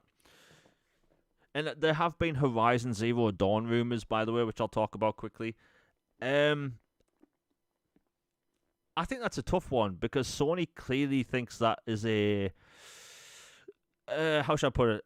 I think Sony clearly thinks that's going to be one of their, tentpole IPs for the next several decades because, they have that mobile MMO, which was announced recently. Steel Horizons, I think it's called. Steel Frontiers, that's it. Looks great. It's an MMO for the Korean market, basically. And, there's a new multiplayer game coming for the Horizon series, which I'm sure that'll be popular. But, like, they are expanding that IP like how most other publishers expand a front-facing IP, like, a Mario or a Master Chief type thing. So, like, could Horizon come over, the first one? Potentially, but I don't believe those Horizon rumors because normally, and by the way, for people that follow me on Twitter, you'll notice I've never once mentioned the Horizon Zero Dawn thing on Twitter. It's because every time there's a rumor about anything, I try and do a backwards search. I try and find where the rumor actually came from. If it's worth talking about, I'll talk about it. And that's why I've not mentioned it on Twitter, because I couldn't find the original source or even the person that posted it originally. It's just, it is the type of thing that gets engagement. Although I do see a potential, title like that coming over at some point. But anyway, that's just what I think. I do think we could see something announced by Sony at, let's say, the Game Awards for Xbox, because that'll have a lot of eyes on it. And, if you have a lot of eyes on it, you'll have more money, all that stuff. Let's see if I've heard back from Logan. Yeah, he's going to come on. Right. Oh, God, this is slow today. Yeah, by the way, Twitter, I'm wondering for anyone else in chat while we're live. Twitter put out an update not too recently where DMs completely changed and just the way videos work. I absolutely hate this update. DMs take sometimes multiple minutes to load, and it's infuriating. It's infuriating. I want to bawl my eyes out with an ice cream scoop. Right? It's so annoying. But let's see. Okay, here we go. Yeah, so if I apologize if I'm all over the place today, it's because I have to do timestamps live while talking, which is annoying. Okay, so Lost Odyssey came out, if I remember correctly, 2007 by Mistwalker Studio. And if people have never played it, my God, um, Lost Odyssey is a special game. It may actually be my favorite JRPG. Um, I won't even spoil certain things still, and here we are in 2025. But that game is special. It had turn-based combat. It had action, sort of like quick time event actions during some combat. But anyway, it came out in 2007. It broke people's hearts with its short stories, and it turns out, after months, if not the past year, me saying, "Wow, it looks like Expedition 33 has some Lost Odyssey in there." It turns out the Expedition 33 director played Lost Odyssey, and it affected him as well. For people that have played Lost Odyssey, you know what I mean. That game is traumatizing, in the best possible way when it comes to like video game storytelling. But hopefully, that will actually push Microsoft to do more remasters. Because look, Oblivion was received well. For some reason, people get really negative about it all of a sudden. But the team did a great job. I think Lost Odyssey could be a big candidate for something like that, because Lost Odyssey is a special game. I'm not one of these people, I think, that everything, quote unquote, needs a remake. I think if you give that 4K, 60 frames per second, maybe higher resolution textures, all that stuff, like, and literally have the same game with quality of life improvements. Even a difficulty slider, because let me tell you, as someone that loves Lost Odyssey, that is a painful game. That is a very difficult game, because it's oh, here we go. I think I hear Logan. Hey Jamie, how's it going? Hey man. How you doing, man? I'm doing good. I'm doing better now. Sorry about that. I wasn't feeling so hot earlier today, so I came home and crashed and then I woke up and I look at the clock and I'm like, "Oh, that's not good." And so I hopped on and messaged you and you were live, so I hopped on. So my bad. It's okay. Yeah, we've gone through about 8 topics. Um, you know what? Before we get into like the rest of the Lost Odyssey thing, what's your take on the Game Awards nominees? Or have you not seen them? Oh, I read through them. Um, First thing I'd notice is I wanted to give credit to I can't remember something bonk game Vegabonk. or something. Yeah. Um, for abstaining from their nomination on principle. Like they're like, hey, it's technically not our first game. We're honored for a a nomination, but on principle, we don't think we really fit this category. So, congrats to all the nominees, but we'll bow out of this one. I wanted, like, I think we always give people grief when they screw up. I feel like we should also give them praise when they step up and do something really right and good like that of character. So I just wanted to give them a shout because not every studio would do that. There were some games nominated for indie stuff within the last few years that were clearly not indies and were happy to take the credit and other stuff. So I thought that was good. And yeah, Expedition 33, a record-setting number, 100% deserved. In fact, like you got the whole bloody cast getting nominated for the performance. That's how good it was. Yep. Like 12 nominations is wild when you think about it.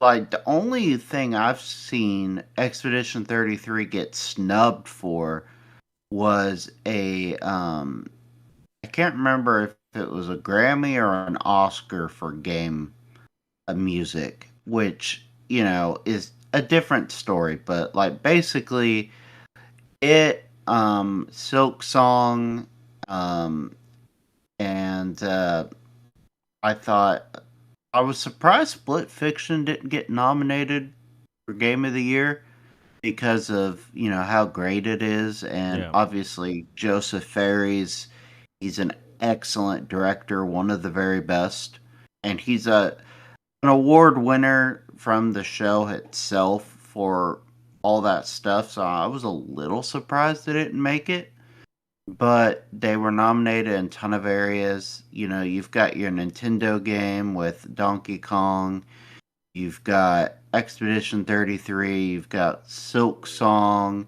Death Stranding 2. There was a wide variety of games represented in that category, and then all the other categories.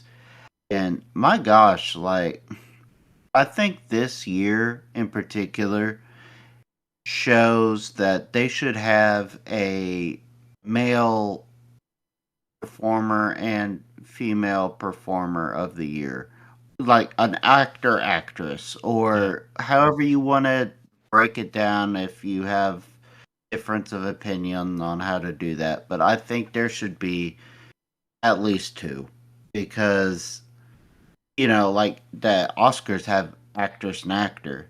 Like this year, you've got three people from Expedition 33, and then Troy Baker and like another person or two, and it feels like a bunch of these folks deserves to go home with something because of how great the performances were this year. Yeah, that is a good point about the whole, actor and actress thing. I never really thought about that. That is a weird one. I look, Expedition 33. I think we're both on the same page. Like that's going to clear house at the awards, right? Oh, that it should. It is like, I don't know, like I'll get your thought on it, but I was sitting down and thinking about what are not just my games of the year, but my games of the generation. I would say it would absolutely be in my five for games of the generation. Like I have Elden Ring, Jedi Survivor, and it are three of the firm ones for sure for me. Yeah, man, Expedition 33. Like I saw this thing, and you might have saw it recently about how people were trying to push for Arc Raiders to win Game of the Year, and how a multiplayer game should win this year. But like, I think as much as I love Expedition 33, I think if you go 20 years from now, people will still talk about Expedition 33. Yeah, Like Arc Raiders right now, it's hot, right? People should play it. However, like, is this another flash in the pan type game where 6 months? Like, look at Marvel Rivals, right? That came out last December. Everyone was talking about Marvel Rivals, right? And look at it now. Nobody's talking about it. So, like, I hope that's not the case for Arc Raiders, but Expedition 33, people are going to be talking about that game for decades. It showed that there's interest in turn-based games still. And, you have Square Enix talking about how, like, they are looking at turn-based games again because of how popular that was. There's still a want for them. We have another super chat by Nick, the horror game fan, for $4.99. Thank you very much. He says, "I wish the Game Awards added new awards: best DLC, best remake and remaster." Nail on the head. If what, 100% on both of yeah, those. what was it last year when an expansion, um, the Elden Ring expansion was up for Game of the Third Year? tree, yeah. Yeah, like that. Like, look, people love that expansion. But we shouldn't be putting expansions in Game of the Year category. They should have them on, right? There's tons of games that get expansions every year. Why not give them an expansion? Like Nick said, best remake and remaster. We get dozens of remakes and remasters every year, right? Obviously, something like Resident Evil 4 remake or Dead Space remake would have won, right? Why not give them new awards? They already have 50 awards, right? They have 4 for esports. Why not give DLC and remakes the own award? It doesn't make any sense. Like, it just seems like, and I do think them giving some awards off stage kind of um it kind of takes away the legitimacy of them, if that makes sense. Like sometimes during the show, Jeff Keighley will run down like four award wins like super quick, like best esports team, best esport, like super quick, and like the awards are given off stage, and that's that. But like all of them, in my opinion, should be on stage. Maybe some people get less time or whatever, but like yeah, best remakes, best DLC. How the hell is best DLC not an award? Like Yeah, both of them, because like I remember we had this discussion when Resident Evil 4 remake was up for Game of the Year, and it like we both thought it took a spot from Hi-Fi Rush or some other games that should have been nominated in that year, because that year was stacked, the year that came out, and we're like, Resident Evil 4 is an all-time game, but it's already had its time in the sun. Like it it just felt a little unfair for it to be game of the year when there was other new things that weren't just tweaked versions of an older game. Like, I don't know. Like, I agree there needs to be more categories. And then this might make me sound like a colossal hater, and I'm really not. go for it, go for it. But I I'm one of those people who doesn't give a flying flip about esports or some of this other stuff or content like creator this or coach that or whatever. Like I get that they're important and I get that some people really enjoy them and are about them and stuff, but it feels a little odd at the game awards to have those instead of have them at like a, an esports event, which makes more sense, or a event that's tailored for that versus just a come on up and I'll give you a high five and a pat on the back. Here's your trophy. Now get out. Like it just, I don't know. It just feels weird, and I just have always thought that, especially when you see dudes show up dressed up in some blue furry Yeah, fox costume yeah. or like whatever stuff. It just, I don't know. I'm not hating. It feels like time and place, and it's off to me. Yeah, no, I agree because if you look at all the other awards, there are awards for games or performances in games. The esports ones are for people that play games. Like, if anything, shouldn't those awards be like the streamer awards where they actually give streamers awards, right? There should be Makes esports. sense to me. Yeah, there should be esports categories at those awards. So like you have Expedition 33 up for Game of the Year because it's one of the best games that released this year. But then you have people that work at esports teams getting awards because they like League of Legends and they're good at it. Like, like there's something that doesn't add up. And look, I know esports can be really big, but it is a bit out of place. If anything, have a completely different awards ceremony for creators and have an esports category. But yeah, that's a weird one. One of the things we talked about, Logan, before you got on, the whole Half-Life thing we need to talk about. Because I know you like Half-Life. And Opium. yeah, Let's do it. the endless amounts of copium and hopium mixed together. Now more than ever. And look, we've done this song and dance before, right? Every Game Awards, there's rumors. But, Valve announcing 3 pieces of hardware, the fact that some Steam database stuff has changed. There was that leak, I'm doing air quotes, of one of the voice actors like several years ago talking about how he's done his work on the game. One of the writers came out, said the game's in development. And now more than ever, and look, there's a high possibility we're going to be talking about this in a couple of weeks, laughing about it because it didn't happen. But it looks extremely likely. After 21 years later. What's your take? Because today, in the past week, it's been pretty nuts. I I am firmly of the belief that it's finally time, Dr. Freeman, that we're we're gonna have Half-Life 3. And there, like I said, like this has been the white whale game for me personally for a very long time. One of them anyway.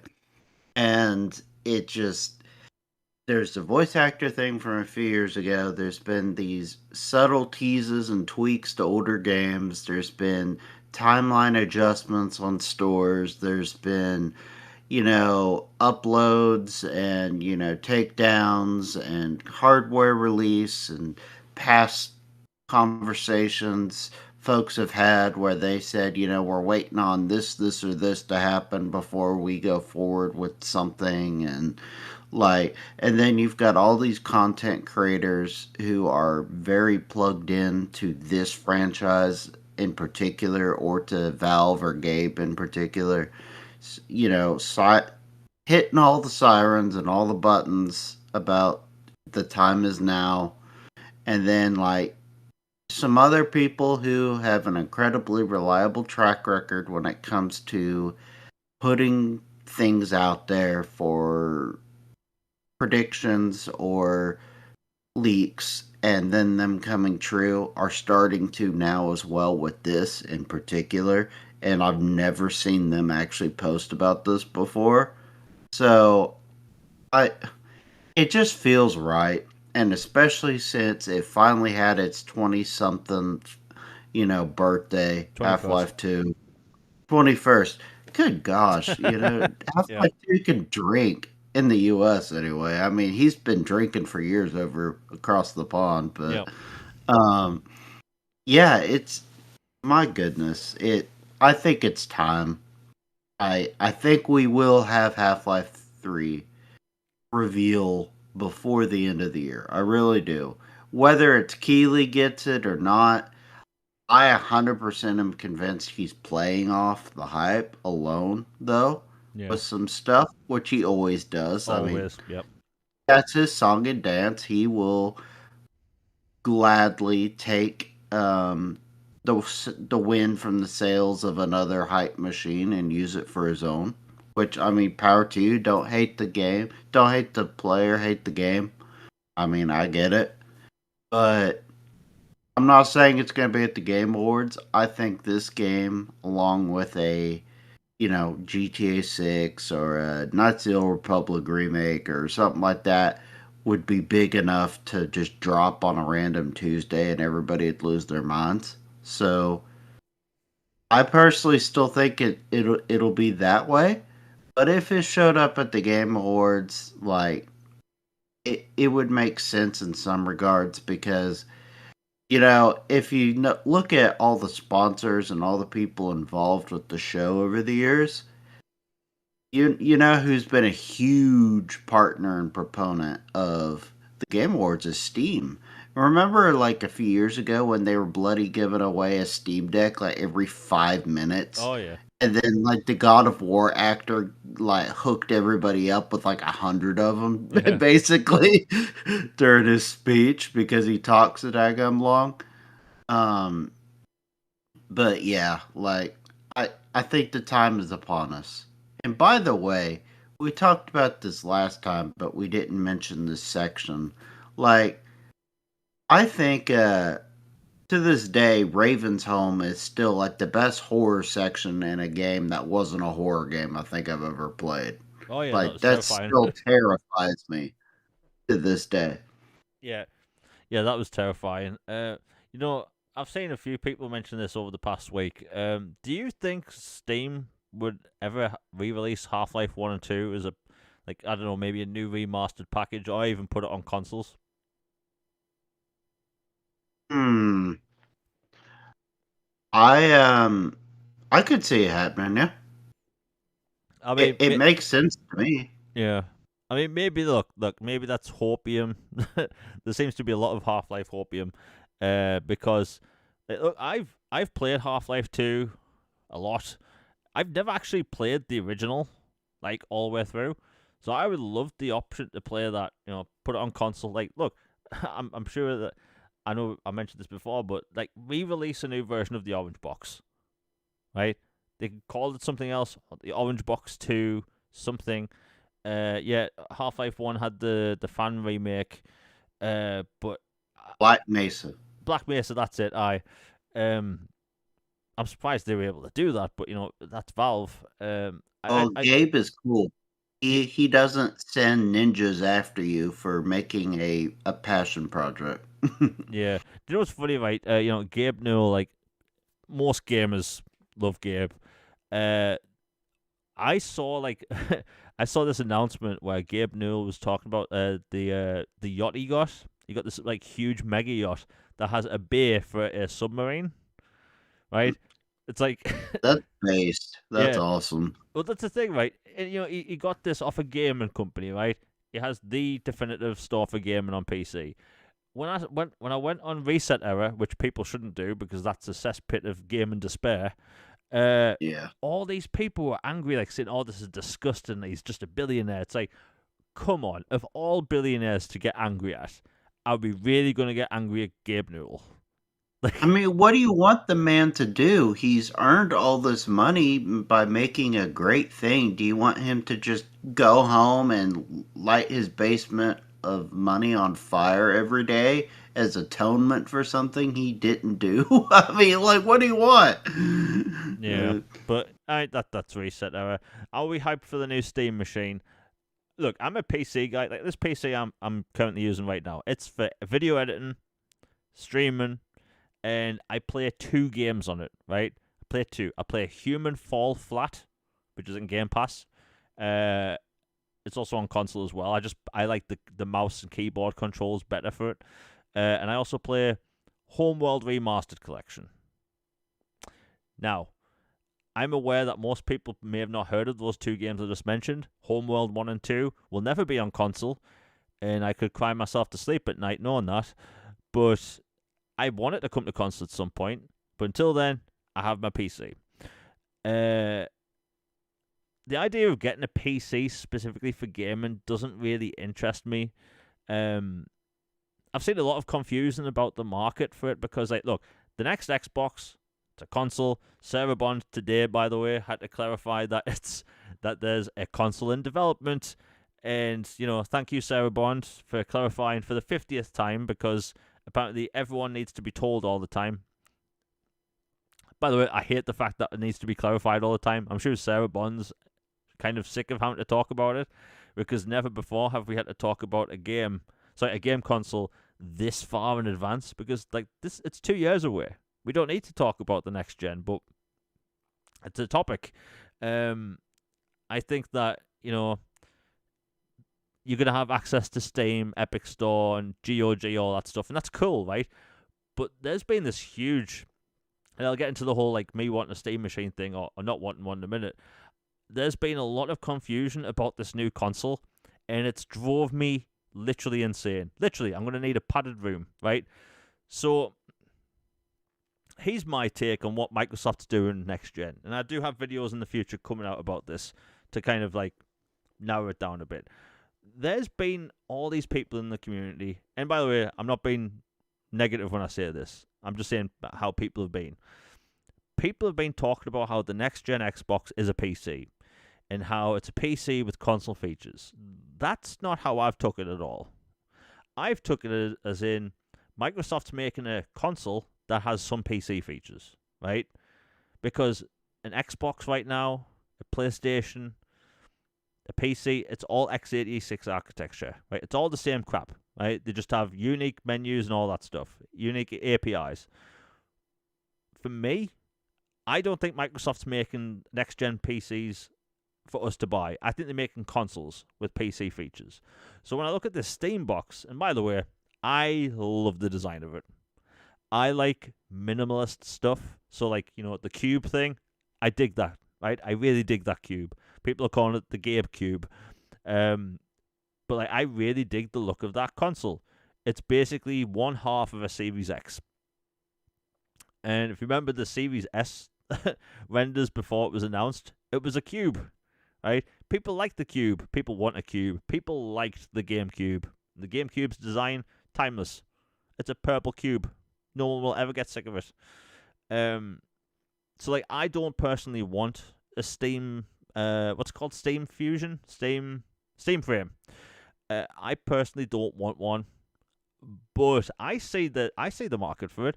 I've seen a lot of confusion about who the Steam Frame is for, because like the benefit of PC gaming is that you basically have unlimited backwards compatibility. Basically, you have access to upgrade your PC whenever you want. However, the Steam Frame kind of fills in a small, not even a small void, but a void that the Steam Deck does for people that want a game on the go. Maybe you are a gamer that wants to get into PC gaming and you want something that, look, you're going to buy this, you know you're going to have a library of games at work, and it's going to be an easy jumping in point. Or Steam Frame's the VR thing. Okay, so I don't know what the name of the console is or the box. Also, they kept the Steam Machine name. All right. I just thought that's what the old ones were called. But like Steam Machine, like I see Steam Machine as a box for people that, if you want to get into PC gaming, that's going to be for you. If you want to have something that'll work with the VR headset out of the box, you're going to have that. And like, look, I got my PC, my editing rig, off a place where I had to pick different components, and then they put it together in a warehouse, or factory, whatever you want to call it, and it was sent to my house. By the way, I never talked about this, and I'm still shocked it happened. You know, when this PC was shipped to us, it cost me over $1,000 when I got it 4 years ago. We'll just go with 4 years ago. Do you know when it was finally delivered to my house? They didn't knock on my door. They actually delivered it and left it in the middle of the street. Oh, dude, I'd be so ticked about that. Yeah, they left it in front of my door in the middle of the street, didn't even knock. Like, how lucky was I? And apparently it was there for an hour. Oh My man, God. But like, this is going to be an easy jumping in point for people that want to get into PC gaming. So like, I see there's a user base for it. It's not for me. That said, you can put Windows on the thing, and you know I use Windows for editing and everything. So like, it's just another option. You know, there's a million different PCs out there. A million. This is just one more. And if you're already in the Steam ecosystem, yeah, I think it's a cool thing. I've seen a lot of people arguing about it, which I didn't understand. I've seen a Eurogamer talk about how like Steam beat Xbox to the punch. It's like, is that what we're doing now? We can't celebrate one thing without taking down another. They're different devices for different people. Myself, I'm a console gamer. I'm always going to go for a console, right? I'm going to choose the Xbox console. If people want a game on PC, you have literally 5,000 options, and that's awesome. You know, VR headsets, there's a ton of them. But like for me, like Logan, what do you take out of the whole Steam box thing or Steam machine thing? Like, do you want one? I know you have your Xbox, your PlayStation, and your ROG, but like, does the Steam machine like entice you at all? not at all. I think it's a great device for those who basically, if you're like a Steam disciple and only a Steam disciple, like I think why not? It would be perfect. It's going to be excellent hardware. You know, it's going to be excellent software. It's going to be basically a Steam console like experience. So, like, I think it's a great device, and I definitely think there's a market for it, and people should enjoy it and get it.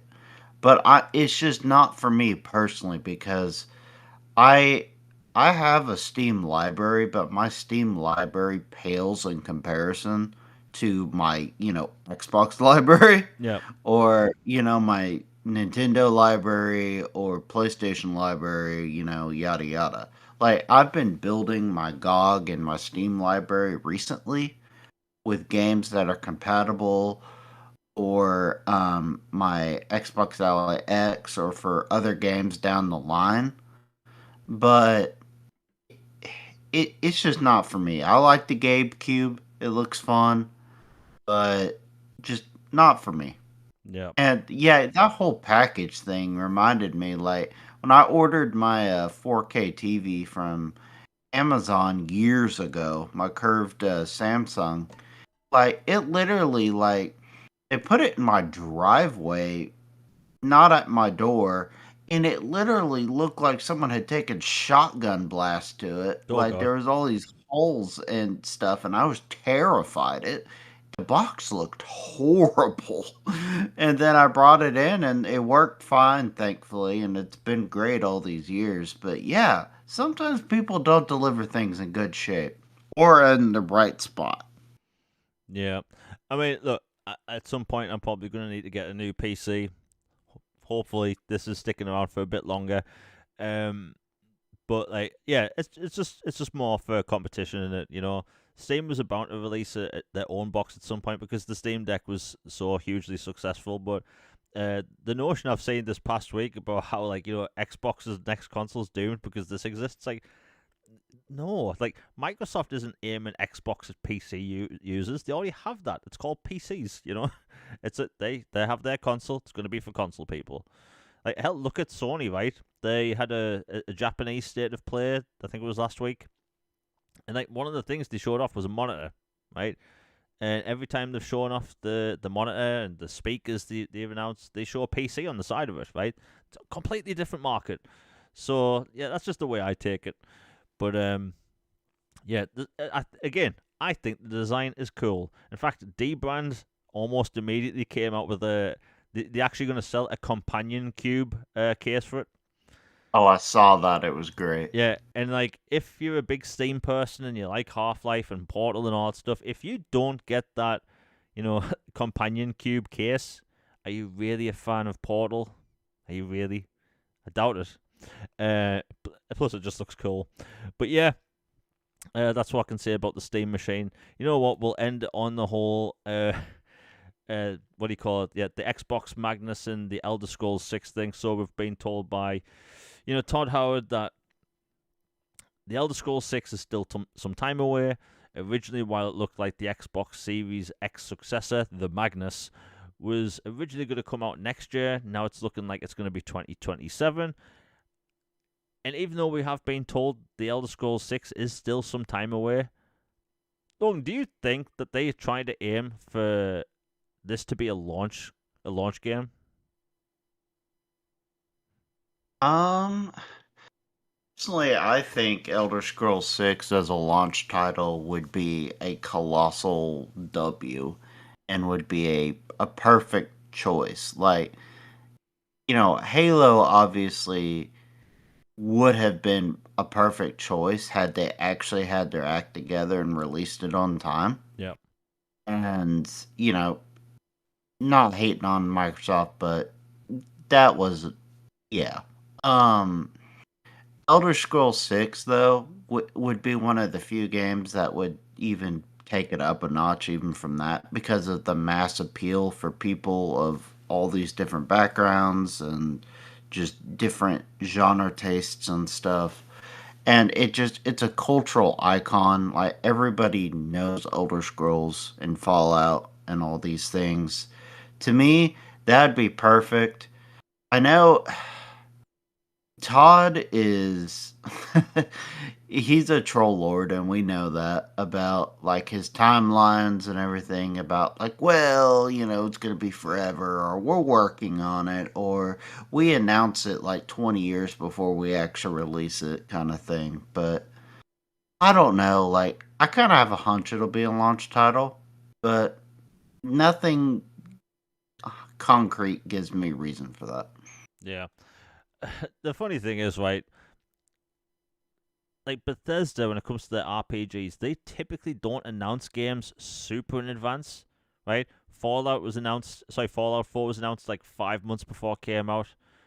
I think Fallout 3 was announced the same with New Vegas. Skyrim was announced basically, 5 months before the game came out. And, that's when they showed it off at E3. And, like, the Elder Scrolls 6 was announced, 2007? Sorry, no, it's 2007. 2017? Like, we've known about it for a while. It went into full production. Basically, the second Starfield left the door, right? So like, it's been in development for a while now, pre-production for a very long time. But when they say like a while out, the reason why I don't think it's like 5 years away, like some people say it is, the reason why I think it's soon is because the way they're gonna show it off. I think they're going to be completely silent about it, not do the whole Starfield thing where they had, like, a trailer here, a little direct there or whatever. I think they're going to wait till the summer showcase, show it off there, and say, hey, it's coming out in November, right? Or whatever year it comes out. I think they're going to give us 5 months, and that's it.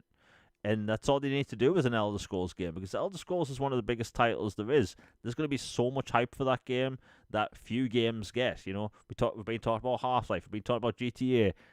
I think Elder Scrolls 6 is one of those like mega hype titles that most publishers would dream of. But yeah, to me, it kind of looks like they're doing the whole like prepping for a launch game. And if you look at Microsoft, they launched with one launch title for the Series X, and that was Gears Tactics. Nobody talks about Gears Tactics. Do you know why? It's a turn-based game. Looping back to the original point of the show, but hey, that's that. Logan, I know you were sick, but no worries. We'll have a full show next week. And yeah, everyone in chat has been amazing. We've had one troll today. I can't help it. For some reason, they just show up. Do you know what I think it is? They tend to show up if I put the word PlayStation in the title. Oh, yeah. It's leaving the light on for them. Yeah. They always show up like, for that or Final Fantasy. Yeah, oh yeah, no, if people ever wondered, like, if I ever post a picture of Cloud, Tifa, or basically anything Final Fantasy VII related on Twitter, my God, I had some like really nasty replies. And on here, if I ever had Cloud or Tifa as a thumbnail for the podcast, I would have really nasty replies. But if I have the word PlayStation in the title, people just get angry. Like, if you go and look at all my videos and all my streams, I don't actually clickbait, right? Many people clickbait. I refuse to clickbait. Everything in the title is literally topics, But some people just get really angry. Like, no, this show's meant to be fun and talk about games. That's it. But some people just like, I think that there's too many people that get angry in the gaming space and they just want to get angry. Yeah, I get crap for enjoying games. Like Logan, you didn't hear what I said earlier, but the other day I put out a tweet saying you can play a Black Ops 7, the campaign, in third person. That's all I said. I didn't say I liked it. I didn't say I hated it. I just said you could play it in third person. I had, I think, 200 replies. 200 replies. People furious at me. They were acting like I just insulted their mother. Like, said something bad about their entire bloodline just because I said this game has a third-person mode. I'm guessing you saw that, right? Yeah, I mean, my gosh, like I tweeted it out the other day, but it feels like more and more Idiocracy is a documentary instead of a comedy at this point. It's insane the way people go unhinged about everything. Whether you post a cool steelbook and people freak out about I it, saw that, or yeah, don't even. People are just nuts. Like that, or you post Final Fantasy, or you say this game is on Xbox, and they're like, well, it's on other platforms too. It's like, well, no, Sherlock, I didn't say it wasn't on them. I just said it happened to be on Xbox. Or, the whole like, oh, I'm excited for this. It's like when I posted my excitement about the ROG Ally X, the Xbox Ally X, I had people like being psycho. Oh, yeah. And People being are bad. like, oh, well, have you been honest about this feature or this feature? Or, well, it's really a PC, or keep drinking the Kool-Aid.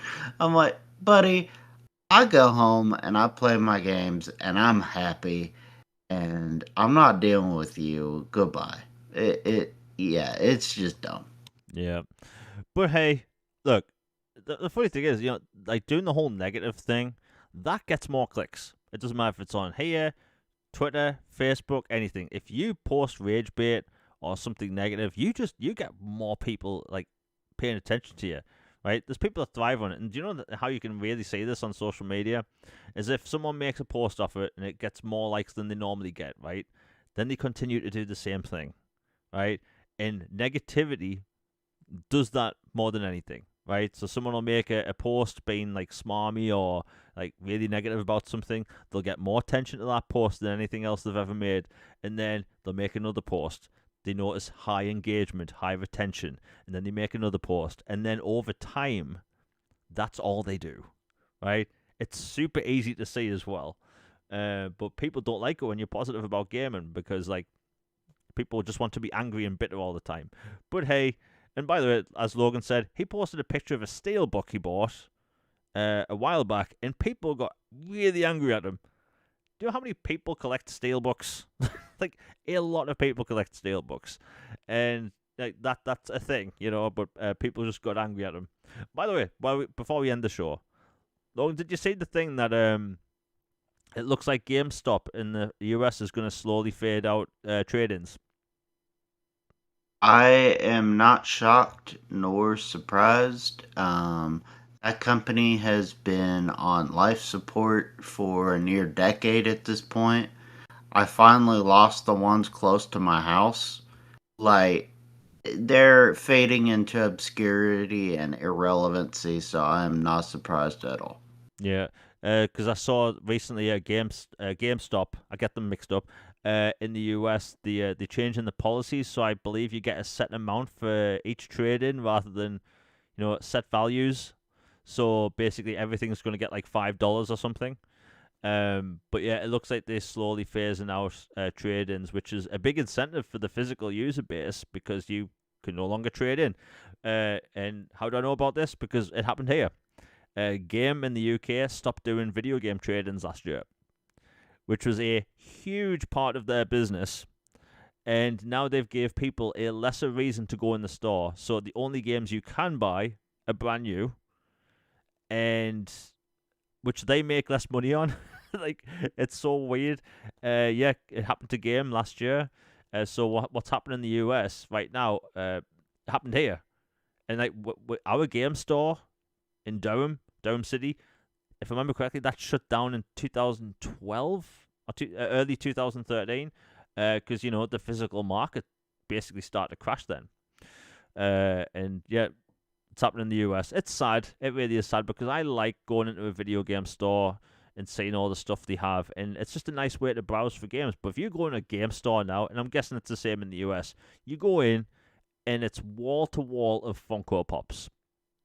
Yes, that's all it is. It's 70, I kid you not, 90 or 80% of the store is Funko Pops and some janky knockoff clearance toys and some used controllers or Yep. new controllers and a few games like in a corner type thing. It is a far cry from what it used to be.